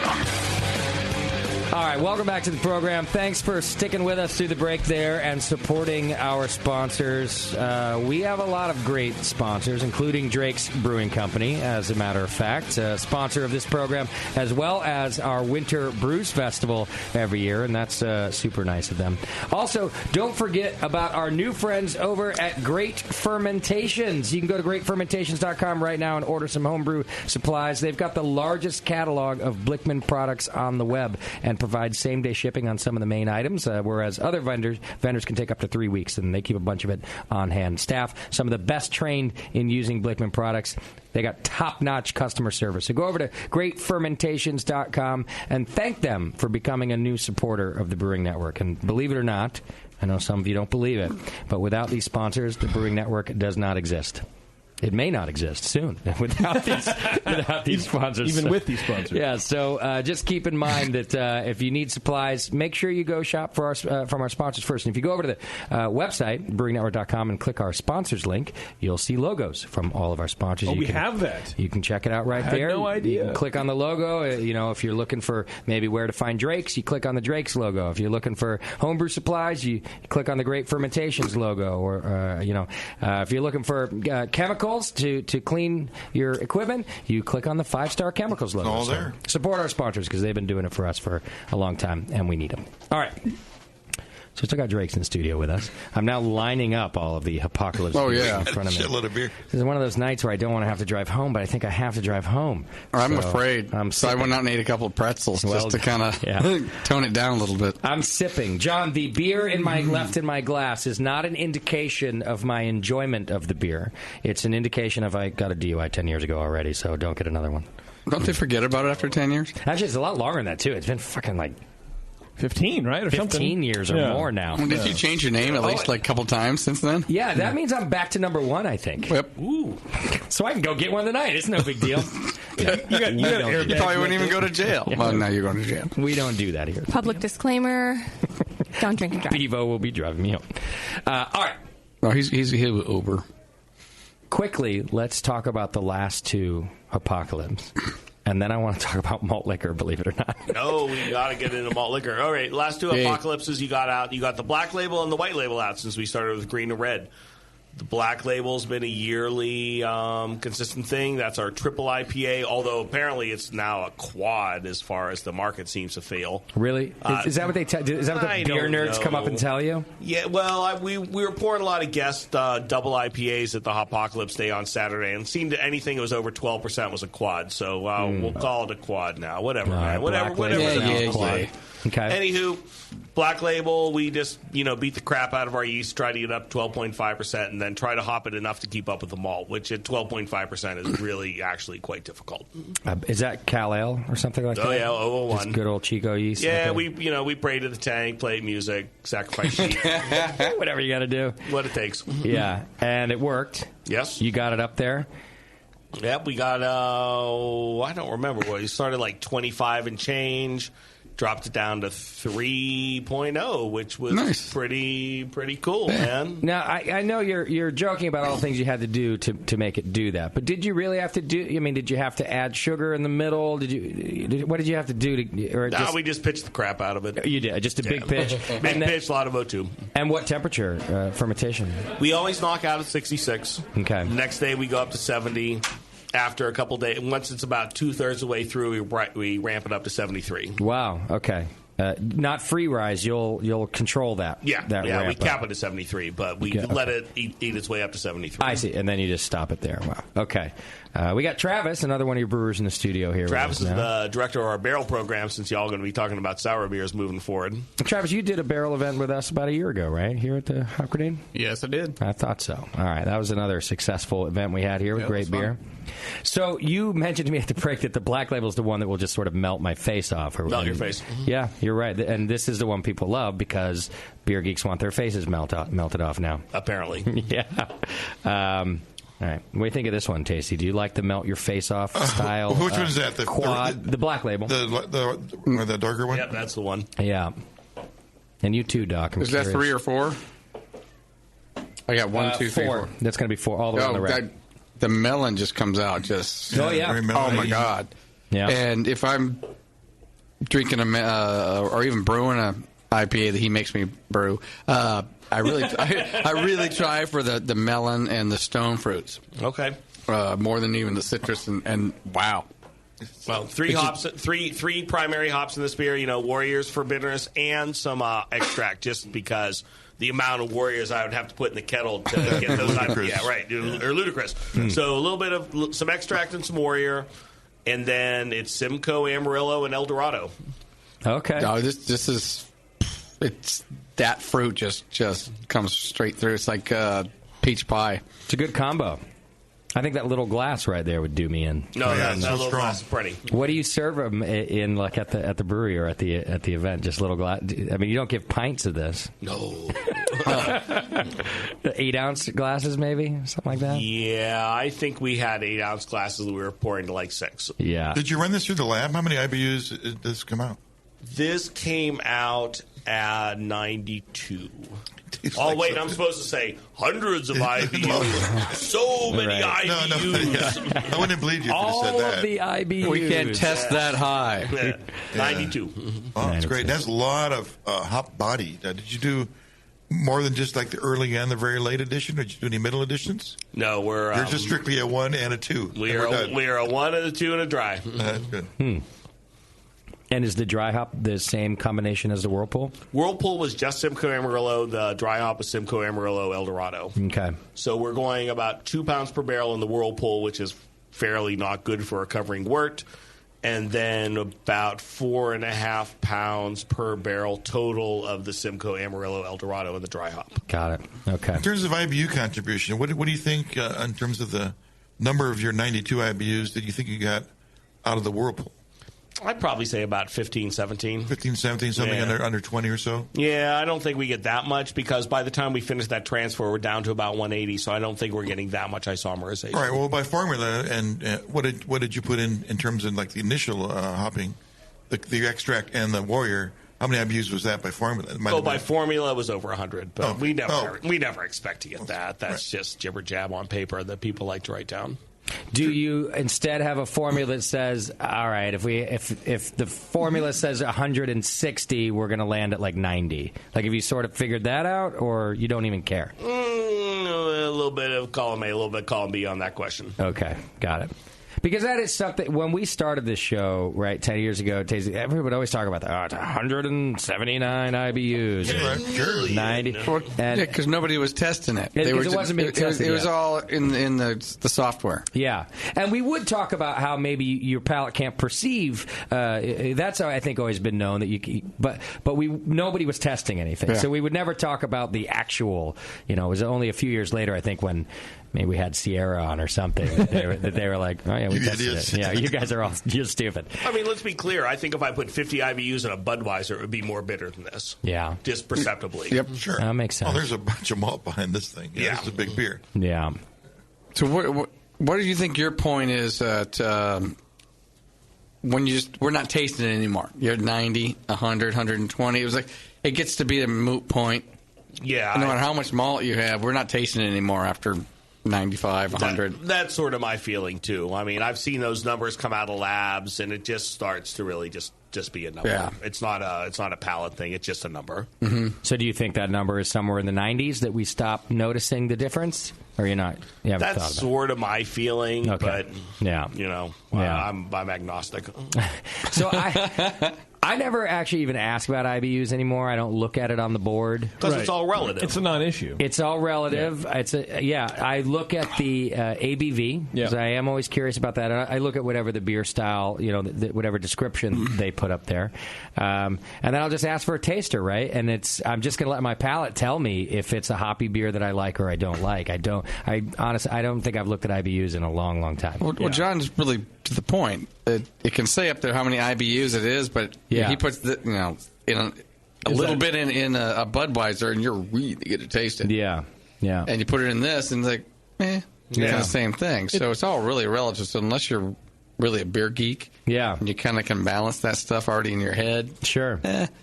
It's kind of like with this session IPA style, which I really enjoy. I'm not going to lie. I think it's kind of a gimmick, but I also really enjoy every time I try one. I'm like, that's my kind of beer because it's a hop-flavored pale ale. It's very, hop-forward but not bitter-forward and things like that. And I swear I will never look at an IBU on a session IPA because it's not even a style. If I look at the IBUs, I'll go, well, that's not an IPA. That's a... right. And then you hate everything, and then you turn into me, and it's fine. So I just taste it for the hop. If it's hop forward like I like, and anyway. All right, I've already tasted the white now. Is that our last one? White's the last one. And I don't know if it's that the black melted my face or that it's actually my favorite, but so far this one's my favorite. We're very big on the white. We love the white. Okay. This is last year we brewed this as Abominably Jolly. Okay. So for the people who remember Abominably Jolly, this is it. We refocused it. We were not allowed to call it Abominably Jolly due to another brewery who has an abominable ale and got okay. Right? You know how this shit works. Yeah. But it's getting crowded. So white IPA, primary grist is German Pilsner malt, wheat malt, a little bit of rye, a little bit of domestic two-row. Nothing else. So it's all base malt. This is why I like it. And the hops are very international. We have New Zealand Motueka in there. We have German Bavaria Mandarina in there, Amarillo in there, Hallertau Blanc in there. Okay. So, it's kind of sexy, kind of fruity. Yeah. That's a crazy combination of things there. Uh-huh. JP, have you tried this one yet? I have, yeah. I want to know your opinion on this beer. I like beers that are hoppy but made with Pilsner malts and things that, maybe a little less traditional. Yep. So I think that's a nice combination you chose.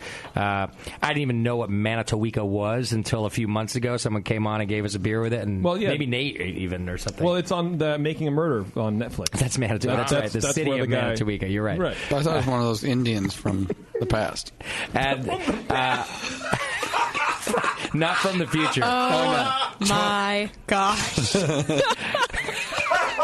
I just want you to know that we're laughing at you. Oh, no. I was going to stay on the coin, but... Oh, Jesus Christ. All right. What do you think of this beer, JP? I don't know. Doc blew my brain out. What do you think about Indians from the past? One of those Indians from the past. I like it. I think that it's not as malt sweet as the other three. And I think that kind of, in my opinion, there's more of firm bitterness. It's more bitter to me. Yeah. And it comes through quite nicely. Well, it's only 8.4%, so there's not as much alcohol to fight with, not quite as much hop goo. But I think, I do think you get some cut from the rye, which helps. Yeah, a little spice there or something for sure. First of all, John, never use only an 8.4 in the same...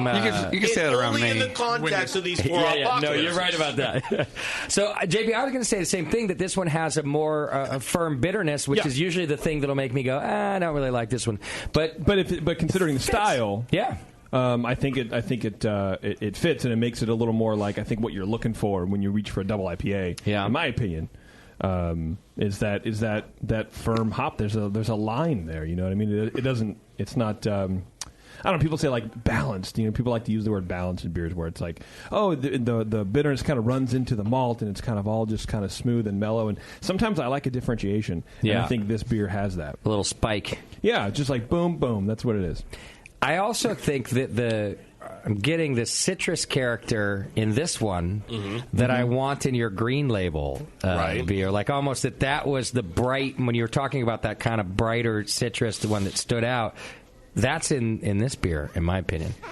Yeah, that's probably the Amarillo's bringing that to the party. But Okay. some of the, I mean, it's a very cool hop blend. I mean, those are just like some weird hops we own very small quantities of, and they all come together in this beer. Yeah, that's good beer. I was tasting this thing. The first thing's like, what the hell is that? What the hell is that? I'm a malt guy, so as soon as you told me the malt bill, it was the rye. I was like, God, I couldn't. I just what is that? Yeah. And it was the rye. And it's a very cool rye. It's we get it from it's from England, and it is a malted rye that's been flaked.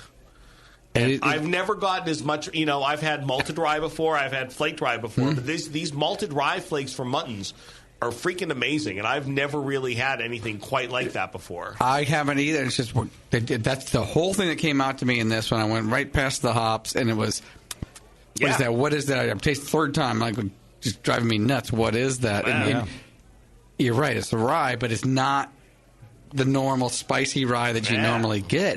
I wouldn't call this a spicy beer. No. There's that. It was a malty flavor that I couldn't even put my finger on. Yeah, you might have to get your hands on some of that malt. It's incredible. Try it out. It really Very is. cool malt. Hit us up, man. We're going to buy a bunch for Romico when we bring it out Come over with a this couple summer. shovels and a wheelbarrow. I'll just drop a bag in front of the forklift and it'll be damaged. Nice. Thank you, John.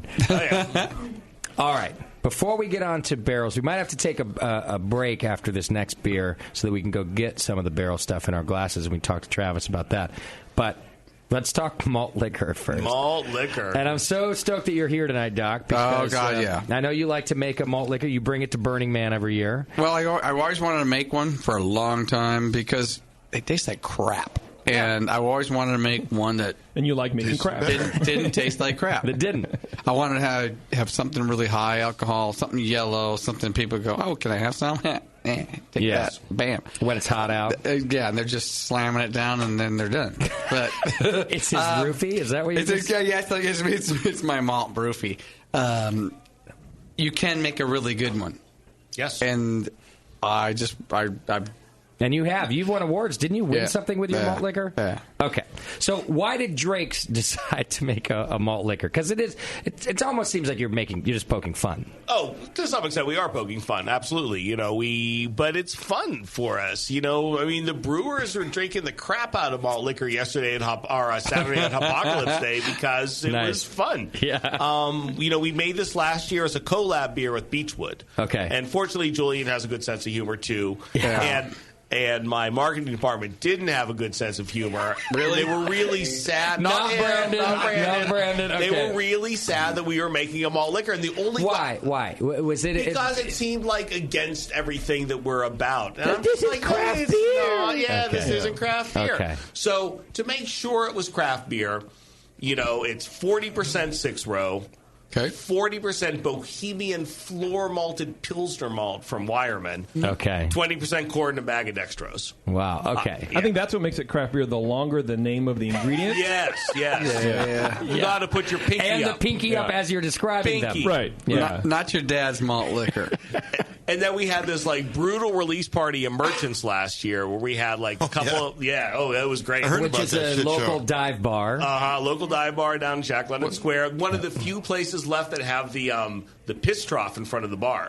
Wait, what do you mean in front of the bar? I was just talking about that the other day, and I couldn't remember the place that still had them. It's not functional, is it? I would like to... It's frowned upon.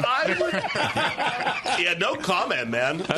Just don't make a lot of noise. Fair enough. Wow. So, we actually took a firkin and we filled it 90% with malt liquor and 10% with orange juice and sent the Brass Monkey firkin down to this thing, kicked through 2 kegs of it. It was great. People liked it. And, if you got hot palate fatigue or anything like that, and if you have to be a beer nerd and be sad, I will say this is an American Imperial Helles. Okay. Hell yeah. That's a twist. The Bevo's loving it back there. It's so good. You're white trash. Don't you judge me. It actually does taste a lot like a Hellas. Right. But what do you know what a know, Hellas tastes like? Hellas, that's She good. lives in a Sure, trailer Hellas. park. She knows all about that. I don't live in a... Okay, but this has... now, the A Brass double Monkey has OJ in it. Yes. Okay. 5 to 10% orange juice. So Hello it's there. not that specific. But the growler I brought with us is probably 5.5% orange juice. Okay. And it's a Brass Monkey. It's a full-on Brass Monkey. It is a Brass Monkey. It's better than a Shandy, I'll tell you that. It is better than a Shandy. You're the only one I know that drinks shandies. You're not my friend anymore. I had some Brits in here the other night asking us if we had Shandies. Yeah. No, we don't really do that here. If I had Brass Monkey, I'd have given him that. See, we'll be happy to send you a keg of malt liquor. There's very little of it because we put most of it into barrels. And Travis wasn't sad about it, unlike some of the barrels that I've sent his way. Wait a minute. Are you telling me that not only did you make a malt liquor, yes, but then you put most of it, not just some of it, but most of it into barrels? It's in 2 Mosswood whiskey barrels and 2 High West rye barrels for release next year. Barrel-aged malt liquor. Travis, I'm gonna need to be there for didn't that. have enough liquor in it before. Oh, I'm there. We'll bump it up a little I'll be bit, your date doc. Oh, can we drive the motorhome out? Yeah. Travis, is that a total crapshoot, or do you think it might actually do something good to the beer? I'm going to have to pay attention to it. We aged another low ABV beer. When I'm talking low ABV as far as barrels, I'm talking, anything under 7. Okay. 9. Okay. We do our rye robustito. Mm-hmm. And I just keep close tabs on that one. So we pull it out 3 months, 4 months. So I'm going to probably pull this one out pretty soon, and we'll sit on it. But just depending on how it's tasting, how much oxidation it's getting. The barrels that you put it in had been used before for beer? Yeah, so 2 of the barrels, kind of an interesting story. We do a little trade with Mosswood out of Berkeley. Mm-hmm. I give them sour beer barrels, and they finish whiskey in them, and then they send them back to me. So Interesting. Okay. I guess I'm asking that, too, because I'm feeling like if they were fresher wood, like too much oak or something, too much wood flavor in the malt liquor might not go well. But maybe if there's some of the other flavors, of course, that come out of barrels. Yeah, so there's the 2 different barrels, and I wanted to do that just so that, we didn't get too much oak impact. Mm-hmm. So those are pretty oak neutral, and the spirit that was in them before that, Mosswood, is kind of a very light corn whiskey. Okay. So it doesn't have a whole lot of oak flavor. But you are going to get some whiskey flavor. Well, the corn into the malt liquor. That's going to be the interesting. corn whiskey and the malt liquor are kind of like that. they're like brothers and sisters. Yeah. Wow. It's like a double wide. Wow. Yeah, they're just match made in heaven. Yep. Bevo and a double wide. That's you can name it that if you want. We'll give it to you. I'm curious. You to can try license that. it. I'm going to be honest with you. I don't think I'm going to like it, but I'm so curious to try. I don't know if I'm going to like it, but it should be interesting. Yeah. It could surprise us. I pretty I've never much done it before. guarantee you that I'm going to like it. Yeah.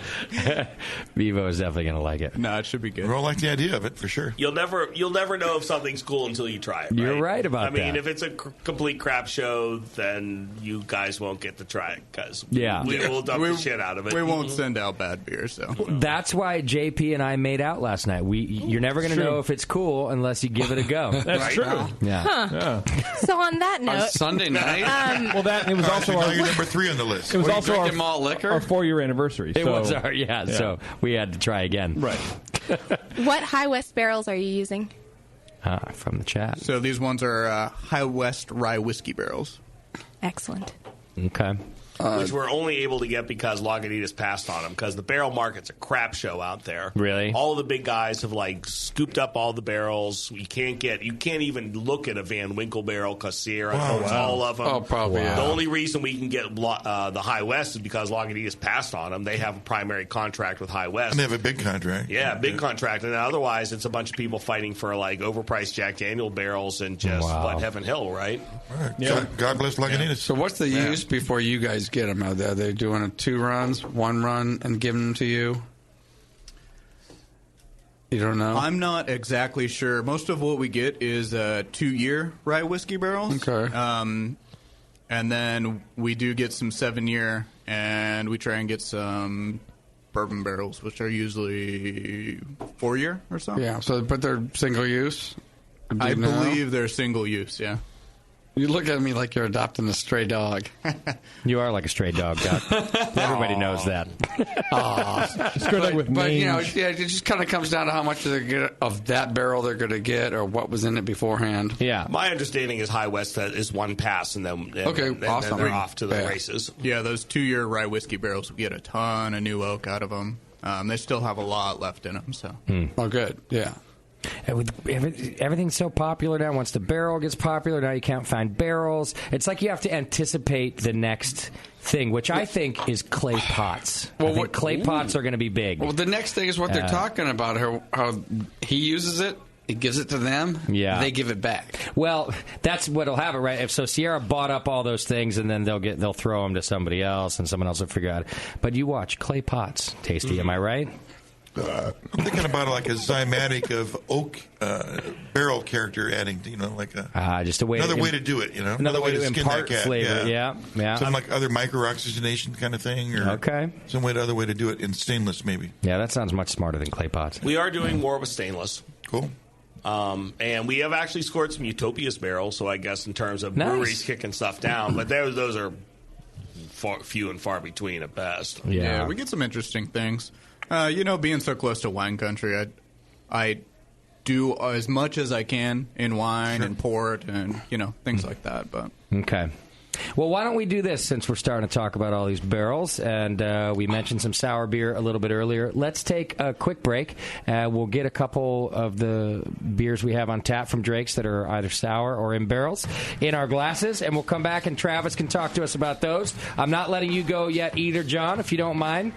Stick with us. We're talking more with Drake's 888-401-BEER if you want to ask questions, or hit the chat button on the homepage. Hang in there. We'll be right back.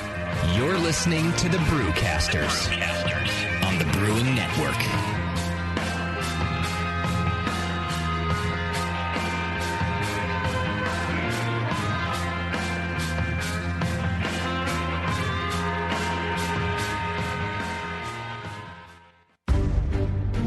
For more than 20 years, White Labs has collected yeast strains from around the world and kept them locked away. Until now. Through the Yeast Vault, they are now releasing new, creative, and unique strains. Most have never been used in commercial products. Some have names you can barely pronounce. And all are uniquely White Labs in quality and performance. Now they're giving you the opportunity to unlock the vault. Here's how it works. Pick the yeast you want from the vault. As soon as 500 people have chosen that yeast, your card will be charged and your yeast will go into production. A short time later, a fresh White Labs Pure Pitch package will show up at your door, ready to make the beer you've always wanted to brew. For the first time, White Labs is letting you into their secret yeast vault, unlocking access to hundreds of strains never available before. Join the White Labs Customer Club for first access to the vault. With over 20 years of experience making world-class craft beer and more than 100 gold medals in international competitions, Moylan's Brewing Company is not just a pretty face in craft beer. Just ask Brendan Moylan. What do we got here? The beer of the hour. Moylan's, gotta love that big M. It's like a sign of awesomeness. Woo-hoo! It's got an extra kick to it. Let's pour this bad boy. Oh, yeah. Oh, Moylan's. The end of the night when the kids are finally in bed, the wife's in bed, nobody's bothering your ass anymore. That's Moylan's time. Moylan's is for you. Yeah. It's to help you out. Yeah. It helps me out. What? Well, because it's freaking awesome. Northern California brewed. It's brewed with love. With love? Oh, yeah. Tremendous. And it's always best where? Moylan's. You gotta try it. On tap at Moylan's in Novato. They're friggin' awesome. Not only because I own the brewery, because I love the beer. Cheers! Boom. Kilt Lifter Scotch Ale takes big beers to a whole new level with rich malt balanced perfectly with delicate hops, and now comes in 4-pack tall boy cans so you can take the party on the go. Or come to the brewery, take a tour, and try any of Moylan's fresh creations right from the source. Check them out at moylans.com. A few things happened 30 years ago. Our ARPANET migrated to TCP/IP, and the Internet was born. Revenge of the Jedi was renamed Return of the Jedi and opened in theaters. Mila Kunis and Emily Blunt were born, beginning a rad fantasy in my mind. But all of that pales next to the fact that HopTech opened its doors and began blowing homebrewers right out of their mash tuns. HopTech doesn't fuck around. Real people shipping awesome shit straight to you. Their new website is fast and easy to navigate. Or just call 800-379-4677 and let badass bitch Jade and the gadget guy Roberto blow their warm load of customer service all over you. So visit the site or visit the store in Dublin, California and support those that support you. Get your brewing on at hoptech.com. Three-time Ninkasi Award winner and Grandmaster Judge Gordon Strong invites you on a guided journey of what's new in the world of homebrewing. Modern homebrew recipes, exploring styles, and contemporary techniques available now from Brewers Publications. Gordon brings you specific advice and sensory profiles for as-brewed, award-winning beers with delicious variations to get your creative juices flowing. This is more than just a book of recipes. It sets brewers on the path to discovering what's new in the world of homebrewing. AHA Director Gary Glass says, if you want to enter competitions or just learn more about styles that you might not have experience with, this book is going to help you tremendously. By emulating what Gordon does, you're going to make better beer. Modern homebrew recipes, exploring styles, and contemporary techniques by Gordon Strong. Available right now from brewerspublications.com and find brewing retailers near you. When I order a beer, I want my server to know more about it than I do. I want someone who enjoys good beer and loves helping others enjoy it too. I want someone who knows how to pour a perfect pint for every beer style. I want a Cicerone. The Cicerone Certification Program is creating the type of people who help you enjoy great beer. Home brewers and craft beer lovers know beer is more flavorful and complex than ever, and it takes some serious knowledge to store and serve beer right. Cicerones know beer. There are 3 levels in the Cicerone program: Certified Beer Server, Certified Cicerone, and Master Cicerone. Cicerones are truly the sommeliers of beer. The best beer locations have a Certified Cicerone on staff. Relaxed and unpretentious. Cicerones are tested on storing and serving beer, beer styles, flavor and tasting, the brewing process and ingredients, and pairing food with beer. Learn more about your next beer guide at cicerone.org. Certified Cicerone, because it takes top talent to present a perfect pint. You're listening to the Brewing Network. Because like beer, radio shouldn't suck.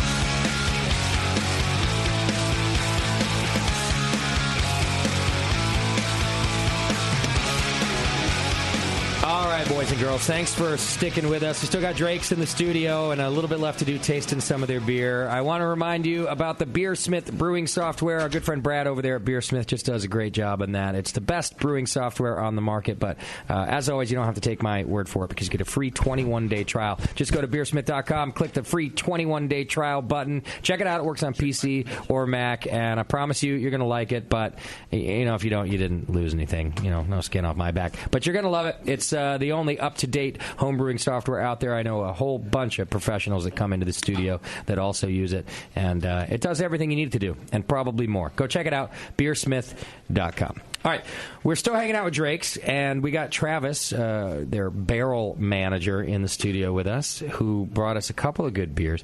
I changed one of the beers we wanted to try at the last minute because he told me he had a session barrel-aged beer, so we're going to talk about that one. But let's talk about the sour beer first. What's this one called, Travis?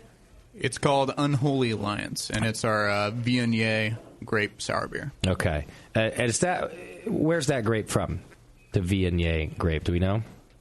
I'm not exactly sure what vineyard it comes from. I'm getting it from my buddy Matt Smith over at Rockwall Cellars over in Alameda. Okay. I do a lot of barrel trades with him and stuff like that, so this is a just really lightly pressed Viognier grape. Mm-hmm. So they do the first runnings off of it, and they just barely press it because they don't want to extract too much tannin out of the skin. Okay. And so there's a lot of sugar left in those grapes. I see. So I pull that sugar out, and this is an awesome. Oh my God, it's really good. Isn't it nice? Oh jeez. Oh, jeez. Oh, for God. Christ's love. You will get punched in the alley. And I have a knife, too. We don't have an alley. Well, there's one around here somewhere. I will build one. They won't even find your body. With a knife. Yeah.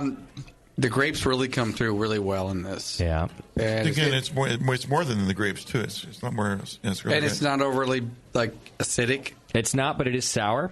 But you're right. It's not the vinegar sour. Yeah, it's not vinegar sour, and it's really not overly acidic, where it's just Berliner Weiss kind of acidic either. And it really rounds it out with the grapes. It really does. Well, that's one of the great things about the sour blend that Travis has put together is we really try to repress the acetic. I don't want vinegar beers for the sour. Those are accidents. We really try to promote the lacto. You're always needed a little acetic, in a wild fermentation, but our sour blend is primarily lactic, and that's a softer sour, more citric sour, and frankly more enjoyable. And this isn't even overly lactic either. No, it's there though. It's actually that's what it really adds to the sourness, but it's not. Yeah, it's just the kind of lactic that I really enjoy. It's kind of like drinking a Sauvignon Blanc with some lactic in there. Like the thing that a winery would hate to have happen. Very wine-like. And I'm kind of like, no, you should sell that. Don't dump out those barrels, wineries. Sell that. I really like this beer. It's wonderful. Tell us a bit about the base beer and. The bases are basically a standard blonde sour. Okay. And we use it for most of our fruit beers, and it's our Bready Davis Eyes, if you've ever had that beer. It's our one of our larger sour brands. So it's not your standard Drake's, because you sell a Drake's Blonde, right? One of your core brands. Yes. Don't you guys have, so it's not that. It's a different. It isn't. Okay. Yeah, we used to age more of the blonde and the hef, and believe it or not, they usually do okay in barrel. We can usually get them to sour, and they usually come out pretty decent. But most of the beers that we're brewing now are a specific recipe for souring. Okay. Yeah. And is that so? If you're doing it specifically for this, do you ferment it with Saccharomyces yeast and then put in different things in the barrel, or do you ferment with things like Brett or lacto? And we do it a couple different ways, but primarily we ferment our beers with a lager strain. Okay. And then so we use the lager strain. It leaves a little bit more sugar, a little bit more residuals in there, and then we will. I'll take it. I'll put it in barrels and sour it from there. So. Okay. Travis would be a little kind right here. Frankly, those sour-based beers are freaking nightmares as far as beers go. Really? We mash them as hot as humanly possible.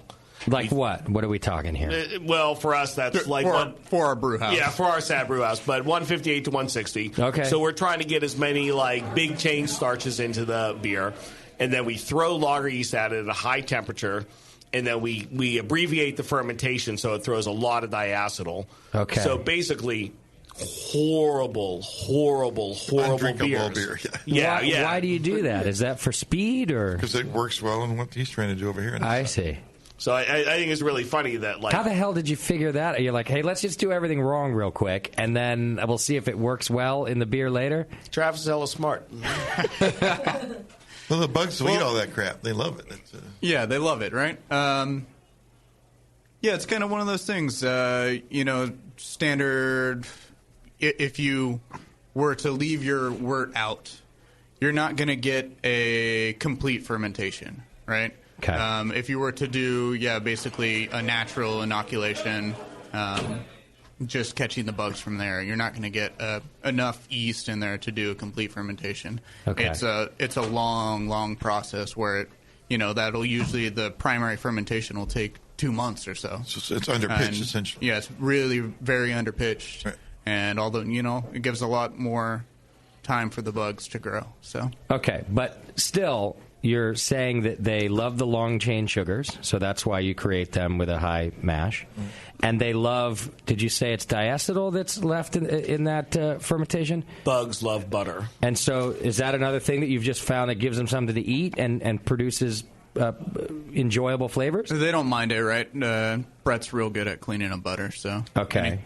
Anything that's in there, the Brett will clean it up. The Brett does interesting things with hops, diacetyl, other and the other phenol, and the dextrins themselves. So. Yeah.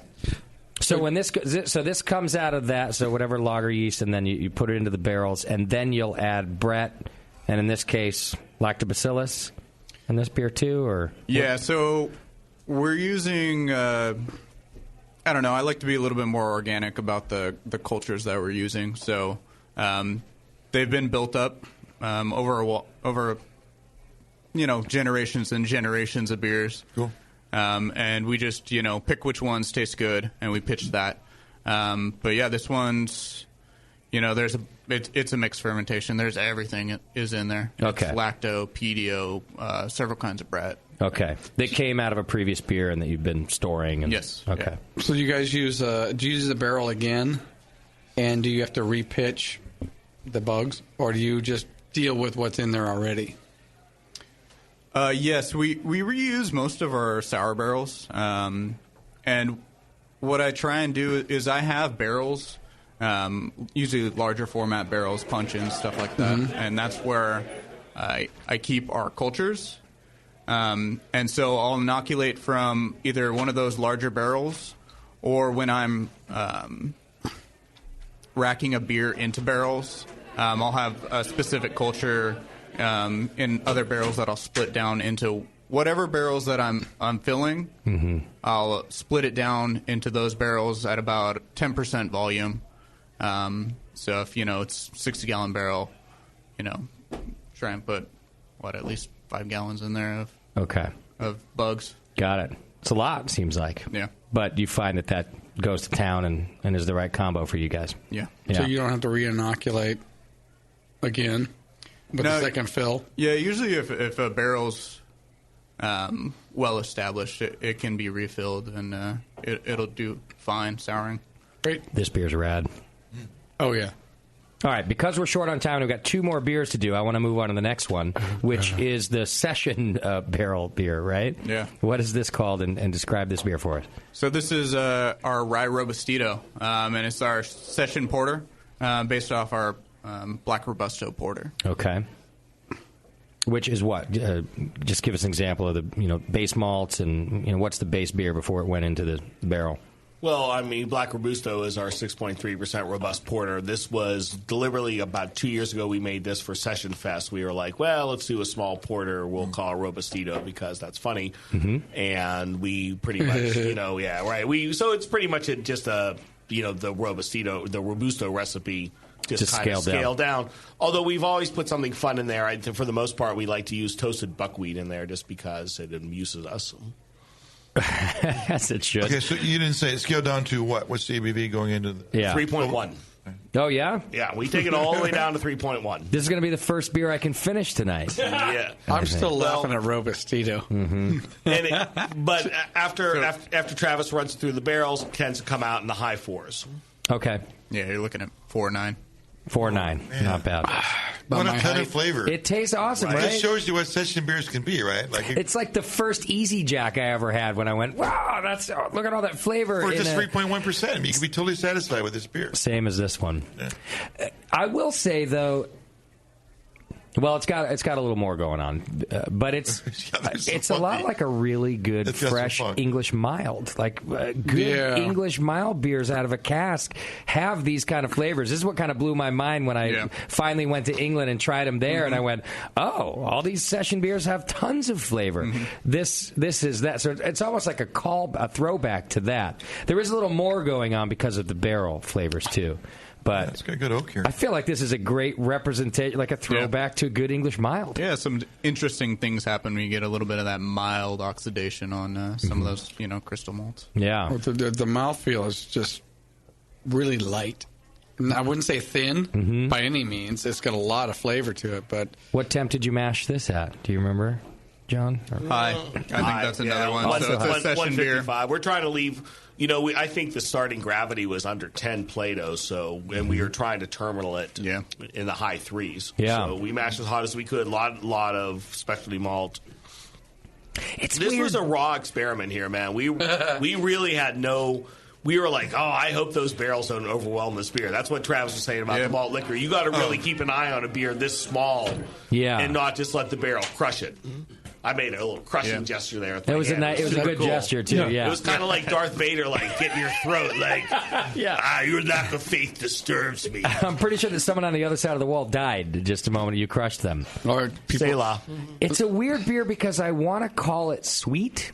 Like right when it hits my palate, it's kind of sweet, but that goes away, and maybe because it's a lower alcohol and it's alcohol. Yeah, the molecules are there for sweetness, but the sugar is not. But the sugar's not. Yeah, it tricks your tongue, I think. Which is really cool because nobody really likes overly sweet beers, but I particularly don't like it. But I can deal with it if it goes away, if it doesn't leave me with feeling like I have sugar on my tongue, which this one doesn't. It's a really cool flavor. And what seems to be left from the malt is like the roast seems to be, and the color. Or what there? Like everything else is like gone from the. But it's a subdued robust roast. porter. Also, it's not like a toasty astringent roast. Yeah. Nice. There's no astringency. No bite. And the low carbonation, I think, is what makes you think of a cask ale, or just English mild. Yeah. You just gave us the hit beer of the night, Travis. Yeah, it's an interesting one. Coming at you, the hit beer of the night, Travis. Yeah. Well, who's out there doing barrel-aged sessions, man? Right. I really like that. Well, no, English people. The challenge of session is to put a lot of flavor into a small beer. Yeah. And if a barrel can help with that, sure, why not, right? I find a lot of people who they'll get this beer and they'll get it to their nose and they're like, it's like one of those big imperial barrel-aged stouts. But then when you drink it, it totally cleans up, and you can drink more of it. Whereas, like, if this was, Abyss or something like that, it'll kill. It does satiate your palate pretty quickly. Whereas this one has the capacity to actually drink a pint of it. Absolutely, find the elements. You could taste the pieces in there because it's not overpowered by one thing, like usually alcohol or too much bite or whatever. Yeah. You know what's really going to annoy me, though, is if I have to start reading about session barrel-aged beers all over the place. It's the new I style. love that you've done it, and I think it's cool. But I'm just going to be annoyed if I'm going to have to order a bunch of session barrel-aged beers across the country because everyone's going to go, oh, yeah, that's a good idea. You don't know about this? Is it now hopefully the new thing? Hopefully it doesn't catch on too much, and we'll just be the only ones getting it. It's all about malt liquor now. That's the next big... alcohol pops. That's how I feel when I walk into a bar and it's just IPAs and variants thereof. There's other things. There are other things. Like this, like a barrel-aged session. And I'll be fine with that because that's kind of my jam right there. It's in your wheelhouse. Yeah. All right. You brought squirrel balls or what squirrel something. I want to try this before we have to go. I have one empty glass left in my whole studio. Balls of squirrels. So last it? beer here is called Foraging Raccoon. Foraging Raccoon. That was close. I was so close. And you're pretty close. Get the marketing guy out of here because he's really going to hit me now. Close. Foraging Raccoon. So this is an IPA we've been developing for the last year and a half. It's been known to most people as 7x70 IPA, which was just sort of its developmental name, so I can make it different every time, and no one gave a crap. But we finally kind of settle on a recipe. It's got 5 hops in it, all of which have not been. They were all released since 2012. Eldorado, EXP 07270, Lemon Drop, and Bavaria Mandarina. And there's something else in there. I don't even remember anymore. Okay. But anyway, they're all super new hop varieties. And John Martin came to us and he's like, we have this great IPA at Drake's. Drake's IPA has been around for a long time. Awesome beer. And but it's very old school. It's like a 90s homebrew recipe. It's got some Munich, got some caramel, it's got a bunch of sea hops in it. Great. Love the fact that we make it. Yeah. John wanted me to update the IPA style. So, have a complimentary IPA. So we made Foraging Raccoon. The name Foraging Raccoon references the Wikipedia website for the sculpin fish. When looking at known predators of the sculpin, Foraging Raccoon was the only non-fish one, so I was like, well, I don't want to use another fish name. Sure, that's too obvious. Right, too obvious. And I was keeping that name completely under wraps until Ballast Point got bought, and then I didn't give a shit anymore. So, Foraging Raccoon is the sculpin predator. Yes. Is what we're dumpster reference. About to try here. And this beer is completely unfiltered. It's find only. Very new school hops, so you get some tropical notes. I find this beer fascinating, and it's become $1,500 tends to be the beer that we drank at work, but this one has been picking people up, including John. Hi, John. Who's this one? All right, this is one of those beers where I hit the aroma and I go, I don't know. And I taste it, and it's a completely different beer than it even smells like. Right. I love the flavor. This is a really good beer. I could drink a couple pints of this easily. It's super dry. Like, we terminal this thing is, it's 7%, but it only starts at like 14.1, 14.2. Terminals at like 1.1, 1.2. Very minimal residual sugar. The recipe is 2-row, a bag of Golden Naked Oats, which is an oat malt that's been lightly caramelized to 6 to 8 degrees Lovibond, and 2 bags of toasted rice flakes. Okay. What are the toasted rice flakes? What's that for? A lot of brewers. Well, if a lot of brewers out there like to dry their beers out just by throwing bags of dextrose in there. Blind Pig wouldn't be Blind Pig without bags of white corn sugar. Okay. But we were like, screw it. We're just actually going to use the rice in its whole form because it actually has a little bit more flavor that way. So I think you get a little something out of the toast there. Yeah. As opposed to just being a 100% completely neutral fermentable. Are you selling it for $18.99 a 6-pack? Well, we probably should. It's also got some protein in the husk, so it's a little head retention too. Mm-hmm. Fuck it, sell it for $36.99 a 6-pack if you're going to go for it. This is a nice beer. Needs a good label. Very much the West Coast dry, no crystal kind of beer. Yeah. That was what we're drinking. That was the thought. It was like let's have a balance to our regular IPA. Very dry, very clean. I love it. Yeah, I kind of want to see this on the shelf. And those hops they're weird hops, man. Those are not hops that people have a lot of experiment. And maybe that's why I'm thrown off by the aroma. I'm going, that's a little weird, but the flavor is awesome. So maybe it's because they're strange hops to me, to my palate. I am hopeful that we're going to have this thing launch this summer in 22s. Okay. You should. Probably not going to go deep to town in it because, frankly, I think it's a fragile beer. I'm not going to try to ship it anywhere, but local markets. 7%? 7%. And you got the hops, right? Yeah, 22 is good for 7%. Yeah, we're deep on all these hops. Cool. We've been staying ahead of the hop market. Excellent. I could easily put this into my Drake's rotation, which is 1,500 and the IPA. I love that it's an old school IPA. Maybe everybody does. I could easily just put this in the trio rotation. This would be a great beer on the shelf. It's good. And hopefully no one from Ballast Point's coming here to sue me now. Well, it won't be from Ballast. It'll be from much deeper pockets than them. We don't actually broadcast in Mexico, so you're good. Sweet. Yeah. By the way, you were just talking about an animal, not a beer. Yeah. I was. A fish. Yes. So I think you're fine. All right. Gentlemen, thank you so much for coming in here and talking with us and bringing us all this beer. Everyone in the Hop Grenade got to enjoy Hopocalypse because you guys got it out here. Liz got it out here for us. I want to thank her very much. Liz rocks. Liz does rock. She's great. She's a lot of fun. She's very nice to us here out at the Hop Grenade. About you right now. And so we're just thanking you for getting us all this great beer and being so nice to us all the time. Great guys making this beer. Yeah, they do a good job. I have an awesome job. You do have the beer sells itself. Seriously, you guys realize that all she does is drink, right? Like, she comes in here and drinks for an hour before she ever talks to us about beer, like about what we're going to buy. Don't tell anybody, but that's what we do too. So it's only the Drake stuff, and she's just testing it to make sure. Sure, it's totally up to par. Yeah. Did you deliver the beers here? But John, it's why we keep her around, because she's fun when she just hangs out and has beer. No, she's very good to us, Liz. Thank you for setting this up and getting us some great beer. You and Kevin, I think, did a great job on this event. And John, just a pleasure to have you. I've been looking forward to having you on this show for a while, and you did not disappoint. You gave us a lot of good info, and you're not a douchebag, so that's cool. Can you say his name?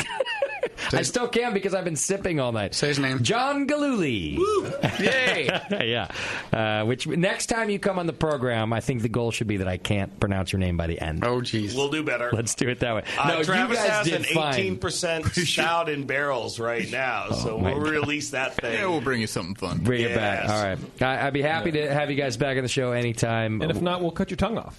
So that'll be fine. That works too. Yeah. One of my favorite breweries on the planet. You can go to drinkdrakes.com DrakeDrakes.com right now and check them out. They got a great website that'll give you a lot of information.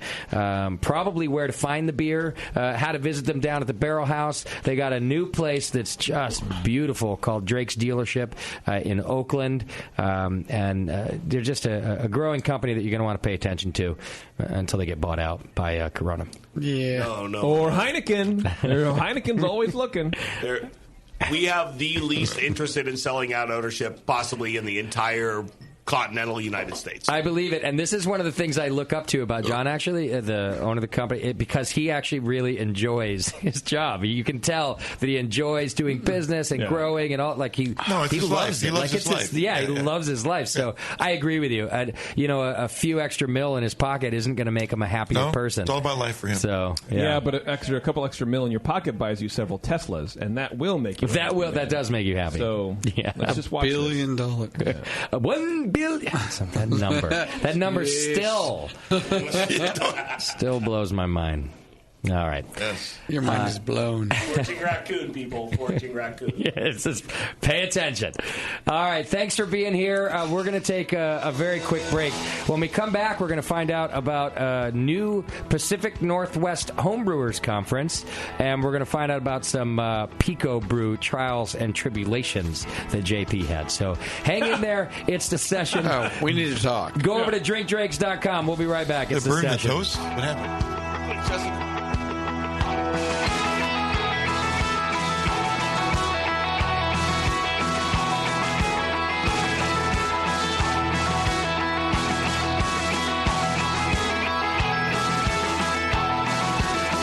You're listening to the Brewcasters. On the Brewing Network.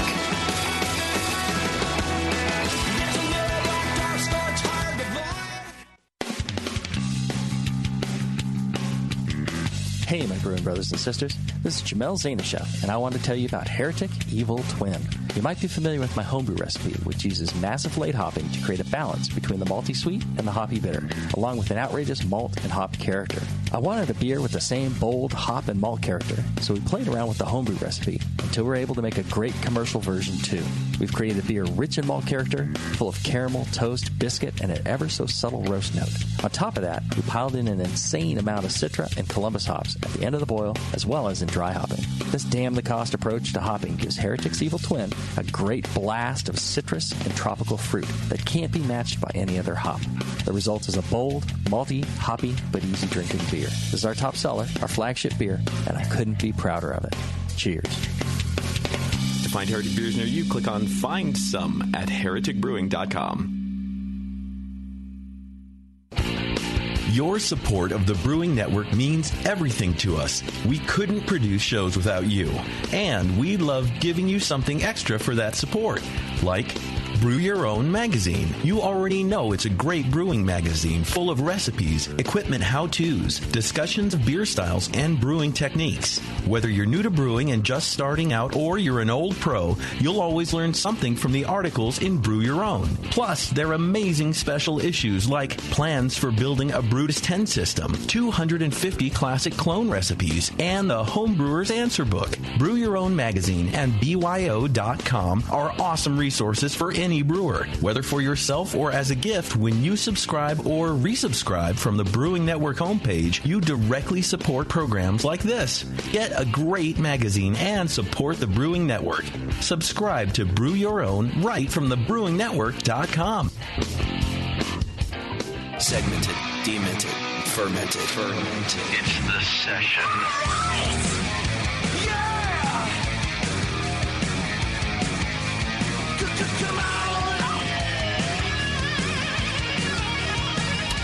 Yeah. Hey, welcome back to the program. Thanks again to Drake's Brewing Company for hanging out with us, bringing us amazing beer, being a supporter of the Brewing Network as they have for so long, and also just putting great beer out on the shelf. Yeah, we need it. I mean, the Bay Area is a good beer scene, but it doesn't mean that there's not bad beer out there to battle. It's true, and you know what I mean? This really is one of those companies I'm just so proud to have seen them grow.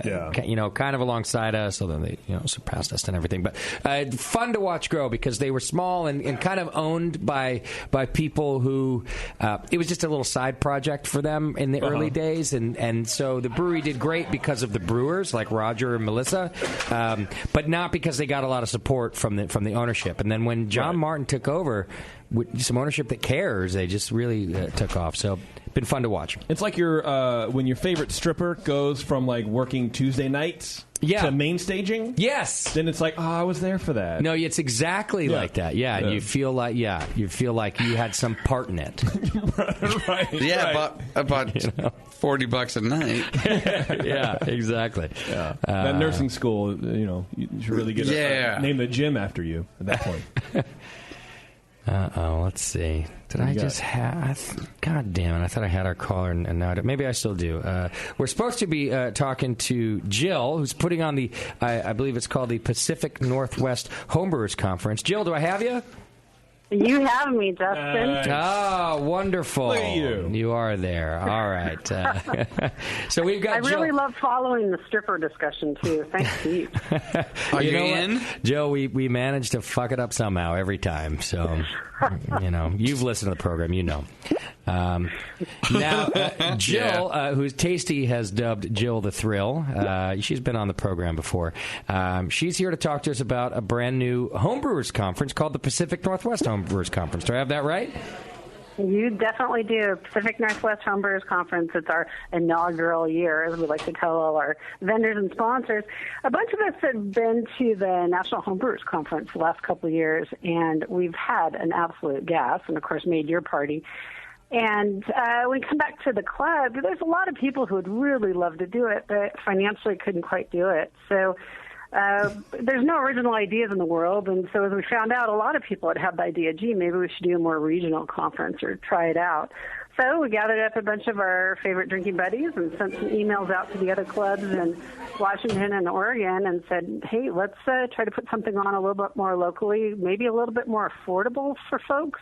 Yeah. And we're on the verge of getting that kicked off. We got together about a year ago, and on March 4th and 5th of this year, we'll be in Vancouver, Washington, not to be confused with British Columbia.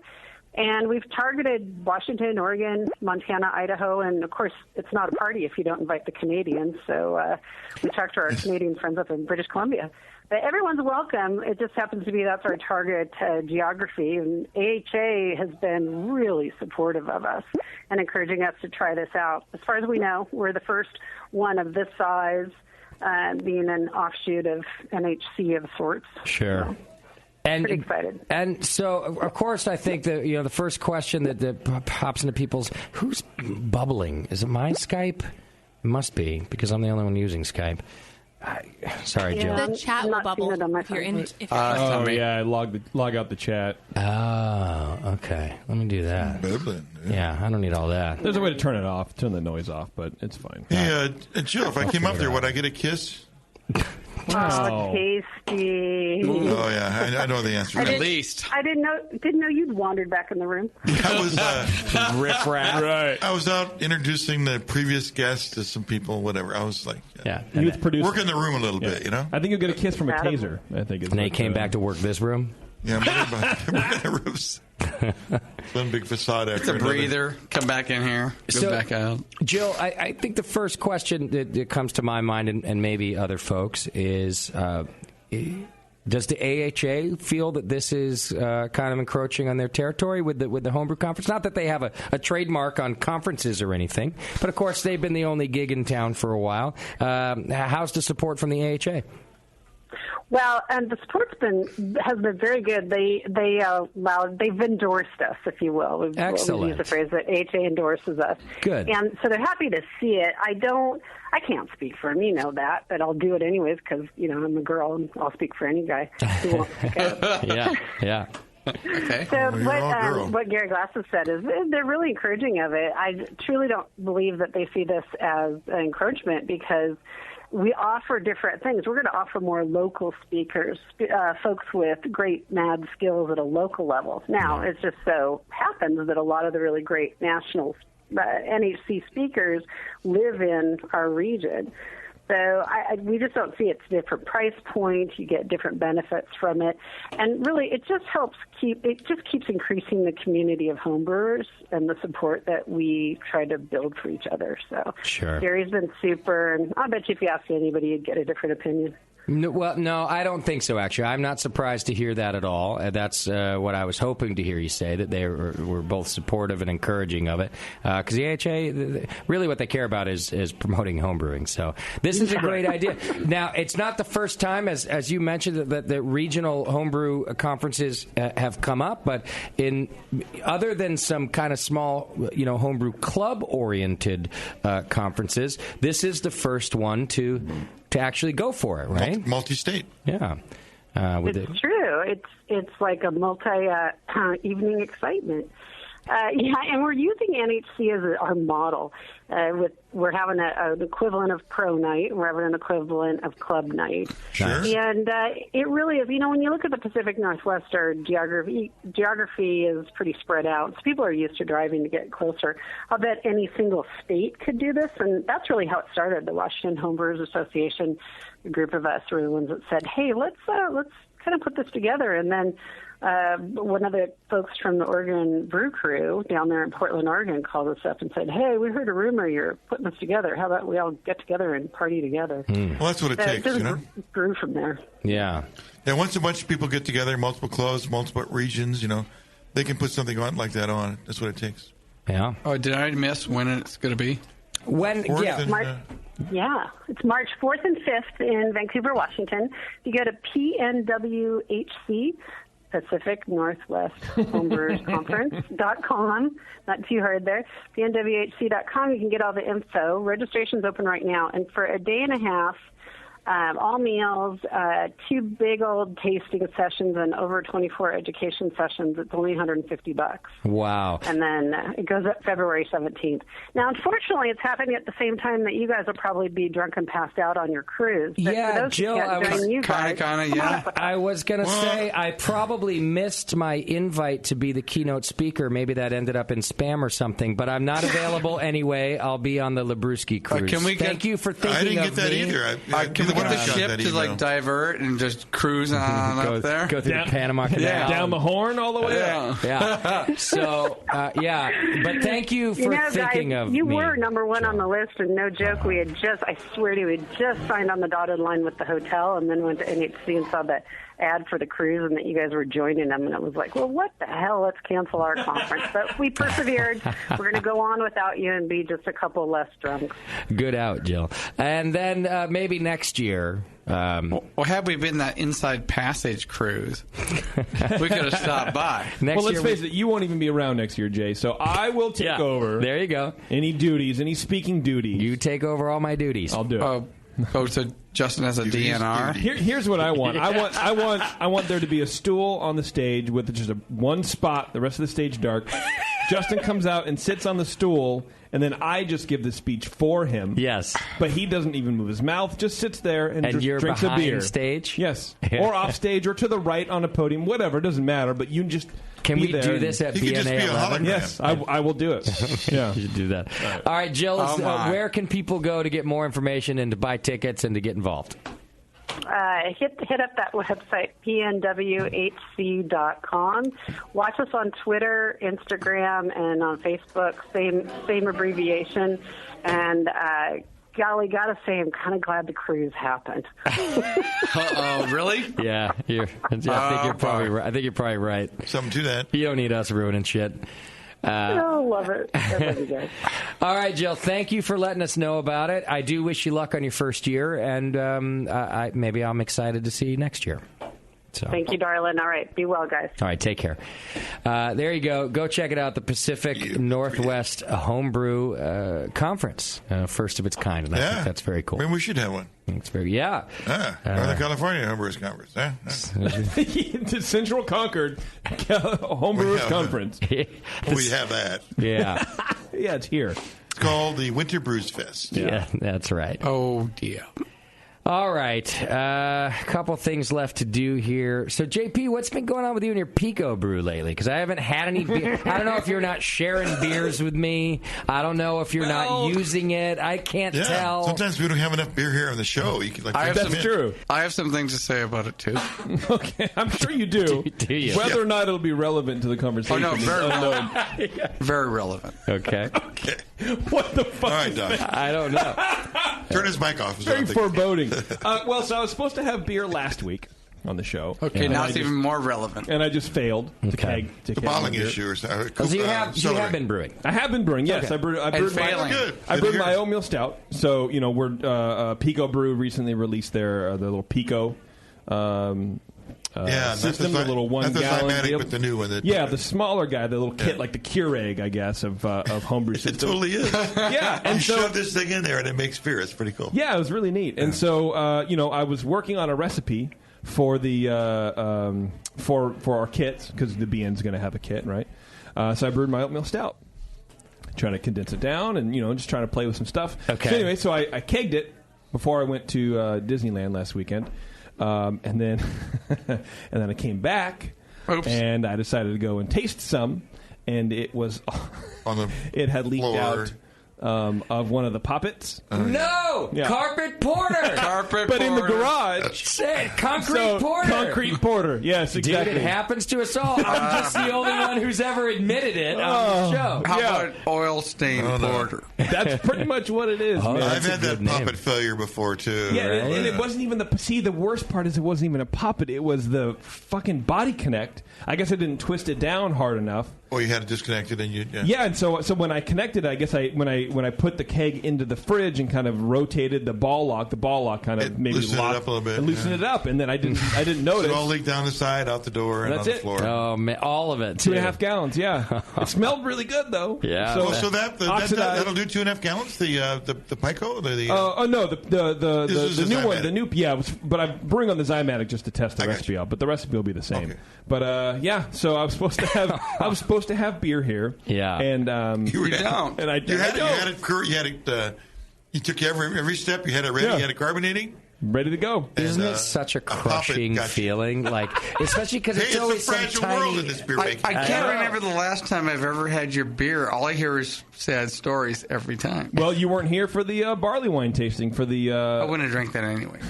Well, neither would I. But that was my last Pico brew that we actually were able to taste on the Anyway, show. that was good beer. So thank you. So I am the winner. I just want to tell you. Oh yeah, that's right. I forgot to ask who won. Yeah, because you care so much. I won handily. He jumped the shark, this guy. 75% of people loved my beer. First loser, right? Yeah. Oh god. Second winner. Second winner. That's true. Or third winner. Still got to get those finals going between the two of you over there. Know. Doc's got it. He's working. Do you want to use the Pico brew since you don't have a system? Do you want to use it? Seriously? I have to.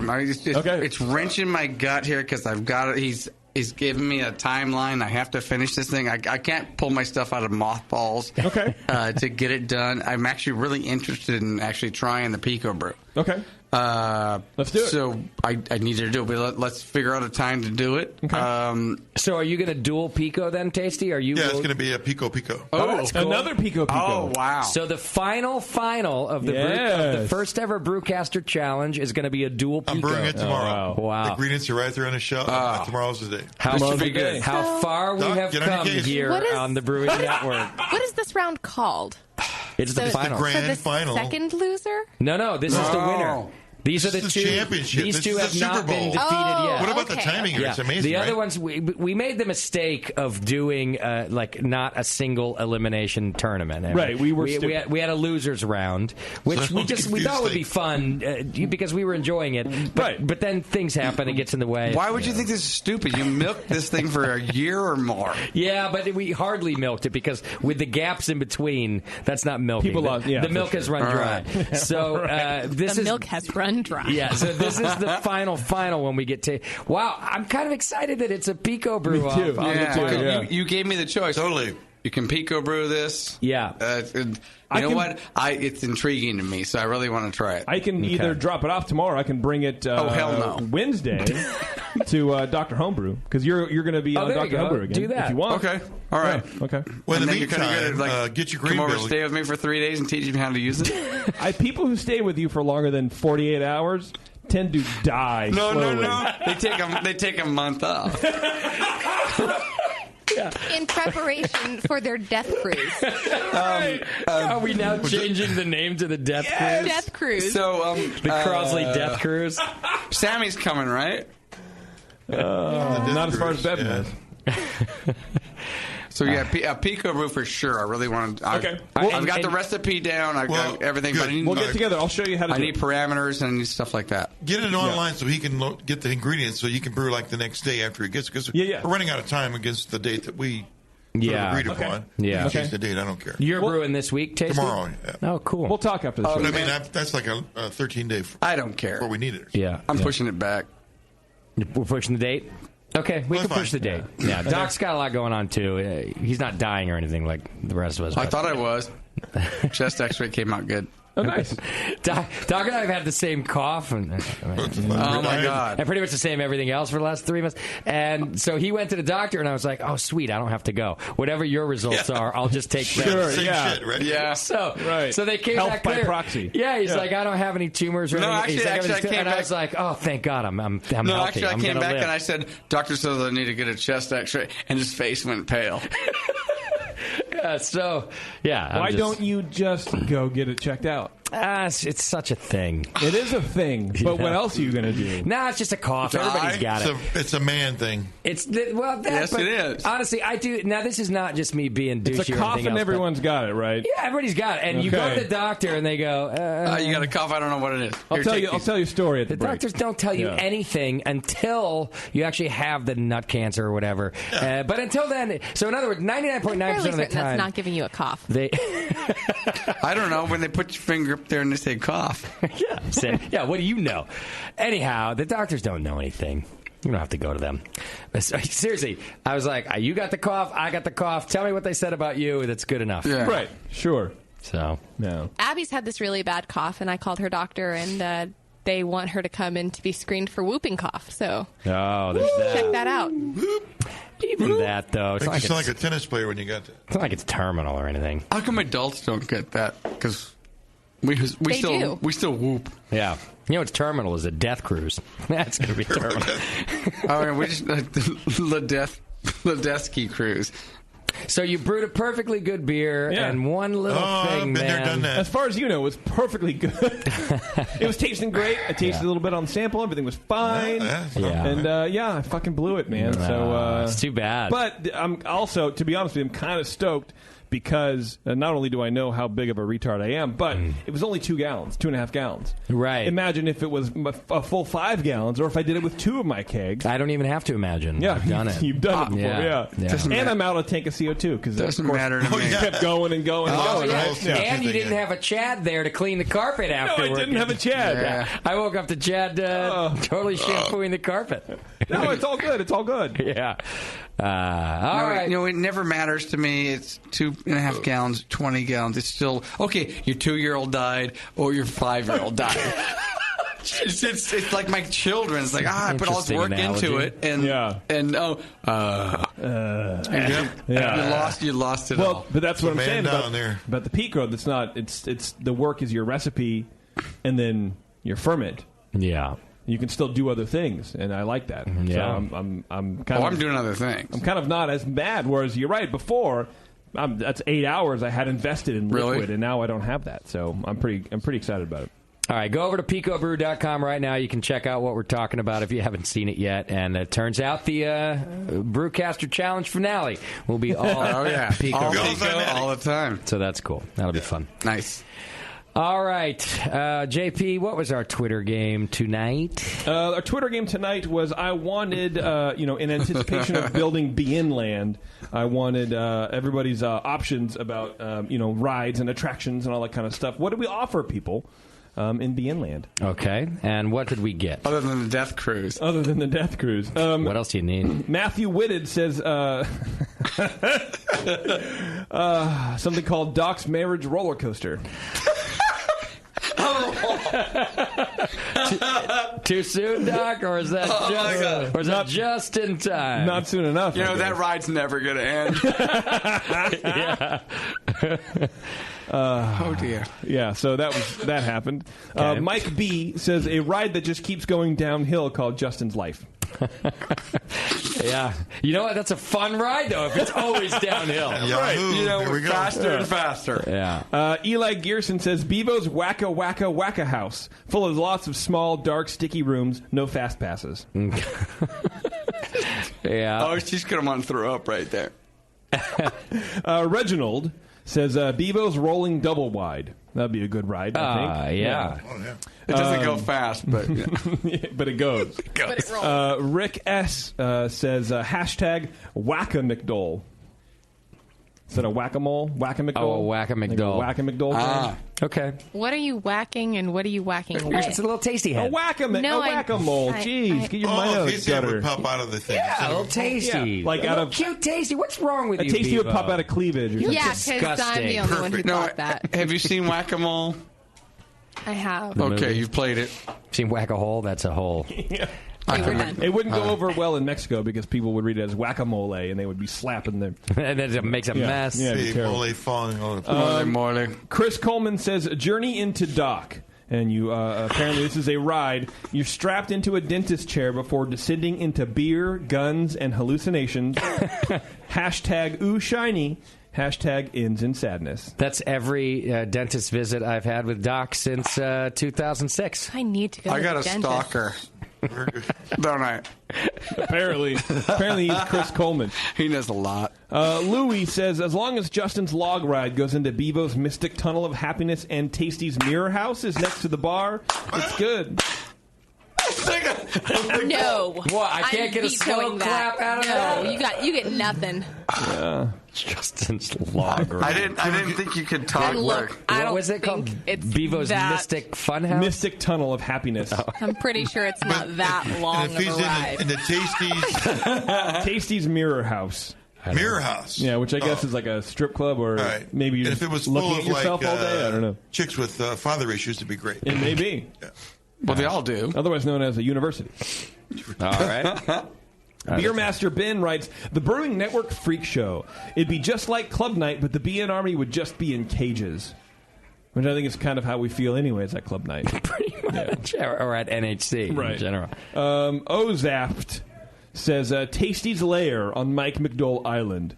Riders enter at their own risk, are subject to Tasty's personal fantasies. Bruce. Ew. Sounds like Rape Island.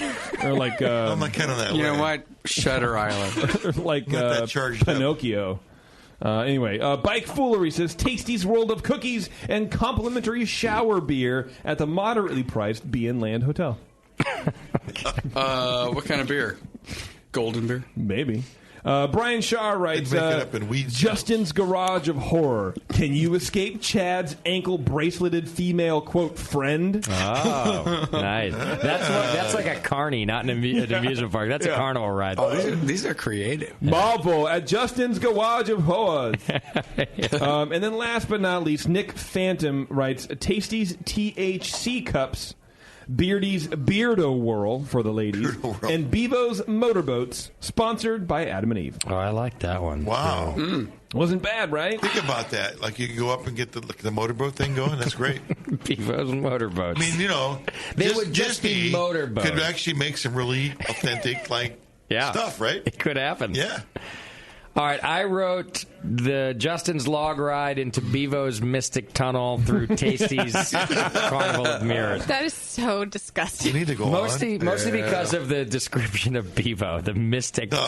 It is mystical, Bevo. It's been mystical to us for years. That's why it's cool. Yes. That's why it's cool. I'm going to need you to stop talking. I just want to remind you that That's why we want you so bad. You're like a mystical I work at the Hop Grenade, and this creature. is broadcast out there to the staff that I work with. And we're pretty sure you're not going to sue us for... they all feel the same about you.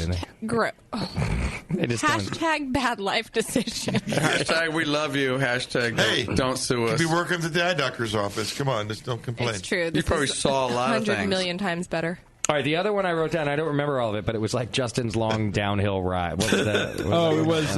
Just called Justin's Life. There was two. There was a ride that just keeps going downhill called Justin's Life.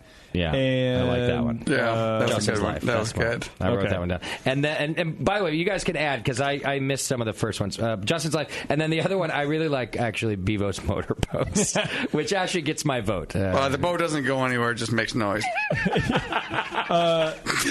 Yes. Doc's Marriage Roller Coaster I thought was pretty good. I do like that one too. I got it right. I did like Whack and McDole. I thought that was clever. I liked Journey into Dock as well. I kind of liked a lot of these, which is These rare. were very, very Good job, creative. guys. Thanks, Good jobs guys. out there. These were really good. All right. Well, what do we want to narrow down the vote to? Nothing has to do I with already me. gave my vote with the Bevo's Motorboats. I like the Bevo Motorboats. We're clean, simple. Let's do it. There. Bevo's Motorboats. All right, that's our winner for tonight. Well done, everybody. So good submission. Yeah, great tonight. submissions. Tasty's THC Cups, Beardy's Beardo Wheel, and Bevo's Motorboat, sponsored by Adam and Eve. Yes. That's Nick Phantom. I don't think that's his real name. Don't email me. I'm not Are you sending sure? you anything. Just kidding. Okay, email me a lot of things. Wah, wah. Can you send us a drawing of the of Bevo's Motorboats of the ride? There better be some boats in this drawing. There better be a lot of boats. There better be some boats a couple involved. of destroyers. All right, congratulations. Hey, check it out. Valentine's Day is coming up, and you can make Valentine's Day one that you'll both never forget with this amazing offer from AdamandEve.com. Through Valentine's Day, you're going to receive 50% off just about any item. Go to AdamandEve.com, and you'll find over 18,000 adult entertainment products, including toys, lingerie, and seemingly endless selection of adult DVDs. And there's more. With every offer, you'll receive our romance kit for free. The romance kit includes a toy for him, a special massager for her. I need that. And a little something you'll both enjoy. Plus, a free adult DVD to put you in the mood. And that's not all. Free shipping on top of it. Go to AdamandEve.com right now for this special Valentine's Day offer. 50% off one item. Free romance kit. Free shipping. Enter coupon code BNARMY. That's BNARMY at AdamandEve.com. Check it out. Yes. Does he have a bromance kit? They probably do. Were you switching over to the other side? What are you doing? I don't see why they wouldn't. Well, you know. Yeah, now that the divorce is in progress. Yeah. There's room on his phone for two apps. I've been rolling one way. I can roll the other. Might as well give it a shot. One way sucked. Right. Yeah, that didn't work out. All right. I could be Tinder or I can Grindr. It's fine. It doesn't matter. Let's get out of here. Next week on the program, we've got Brewlosophy. JP is going to take the helm for the month of February. Fear not. I will be around at least until the Labruski cruise. Right. By the way, I'm not here next Monday. I'm going to be with Justin. Really? I'm hurting him on the first part of this. JP, you're better off. You're going to have Beardy, who... all right, maybe you're not better off, but at least you have Beardy. I will call in. You know, it's not fair if you set me up for failure. That's not fair. I think you'll be great. You got Brewlosophy, which is going to be a great show. That's going to be awesome. I'm going to chop it up with those guys. After that, you got James Costa from Half Moon Bay Brewing Company along with Nate Smith. They did a collaboration beer. Then there's an off week. Then we've got Pizza Port back on the program on February 22nd. And then the Death Cruise. So it's going to be a great month. I'll be back in the middle. I'm only hurting him for like 4 days, and then I'm back. There you go. I don't even care. He's still out. He's still out in that drifting lifeboat. That is my life. You're so hurt. There is no motor attached. There's no motorboat. There's no Thanks for reminding me, Bevo. Yeah, motorboat. No motorboat. Can we do that song? Headphones. I am going. This is completely a coincidence. I am going to fill out a will on Wednesday. Living trust. Hey, you should. Kate's making me do it. Can I buy a life insurance policy on you? Yeah. Hey, dude. Kate's making me do it. A will means you're dead. Whatever. You're going to come back breathing, just not really with us anymore. Yeah, wherever it is that I assign the meager things that I own to go to those people, she's forcing me. I want your van to do it. Oh, I forgot about the van. Actually, I didn't put that in yet. Forgot about the bus. My hands up. Yeah, you got it. The bus is yours. One of your bigger assets. No, the bus is yours. You want the BN, JP? Yep, I'll take it. And the Are you logo. sure? I want Think the house about bus. it. I'll take that Bruce system you don't use. And you want the house bus? All right, yeah, I got to start divvying up some assets, I guess. I didn't even think I had any assets. I just was like, I don't know. Yeah, look around. Until your friends think you're dying and they start scrambling for what they want. You actually got a couple things. Technically, on 2 shows ago, I asked for the bus. But that's fine. I'll give Doc the bus. Oh, you did? I didn't even hear you do that. It's all right. It's I fine. wouldn't have given it to you over Doc. Actually, I want a couple guns. JP's not making it out of the alley I want that 45 Glock. JP's... Okay, you can have the Glock. All right. That's fair. You can't handle a 45. Shoot better than you can. Oh. Brewcaster There's challenge. only one way to find out. The next Brewcaster challenge.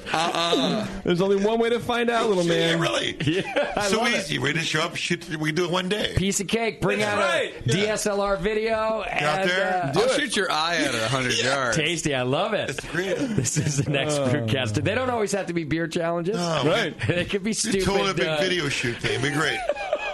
Wow. Yeah, considering how I can't well we believe did on you the... even said that. We'll get like Considering how well we did on the ice bucket focus on the challenge. target, you know, like we had a B camera. Yeah. It'd be great. Oh, that'd be amazing. The gauntlet has been thrown down. Yeah. All right, we are going to have a shooting range Brewcaster challenge coming up soon. Ow. Yeah.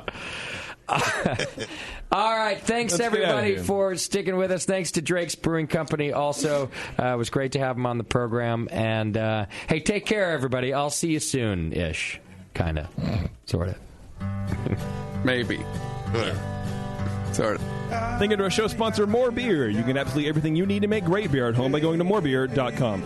John from Drake's Brewing and San Leandro came out to share all sorts of secrets and amazing things they're doing out there. Check them out over at Drake's Brewing. Merge your love of Disneyland with your lack of engaging podcasts and go to earsuppodcast.com as JP, Terrence, Bebo, and Taryn talk about all things Disney. Go check out Moscow's Hop Cartoons over at hoplifestore.com. Get on Twitter for some good beer insight and homebrew info, and follow Nate Smith at Nathan Homebrew, Mike McDowell at Tasty McD. Also, Warren is trying to be desperately hip over there as well at Another Beardy. Speaking of Warren, he was not here today, so we had a lot of fun. Production director on this session has been Push Eject.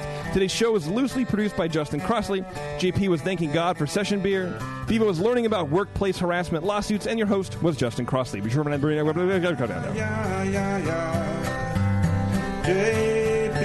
an asshole. Justin's a nice guy and winning the race. JP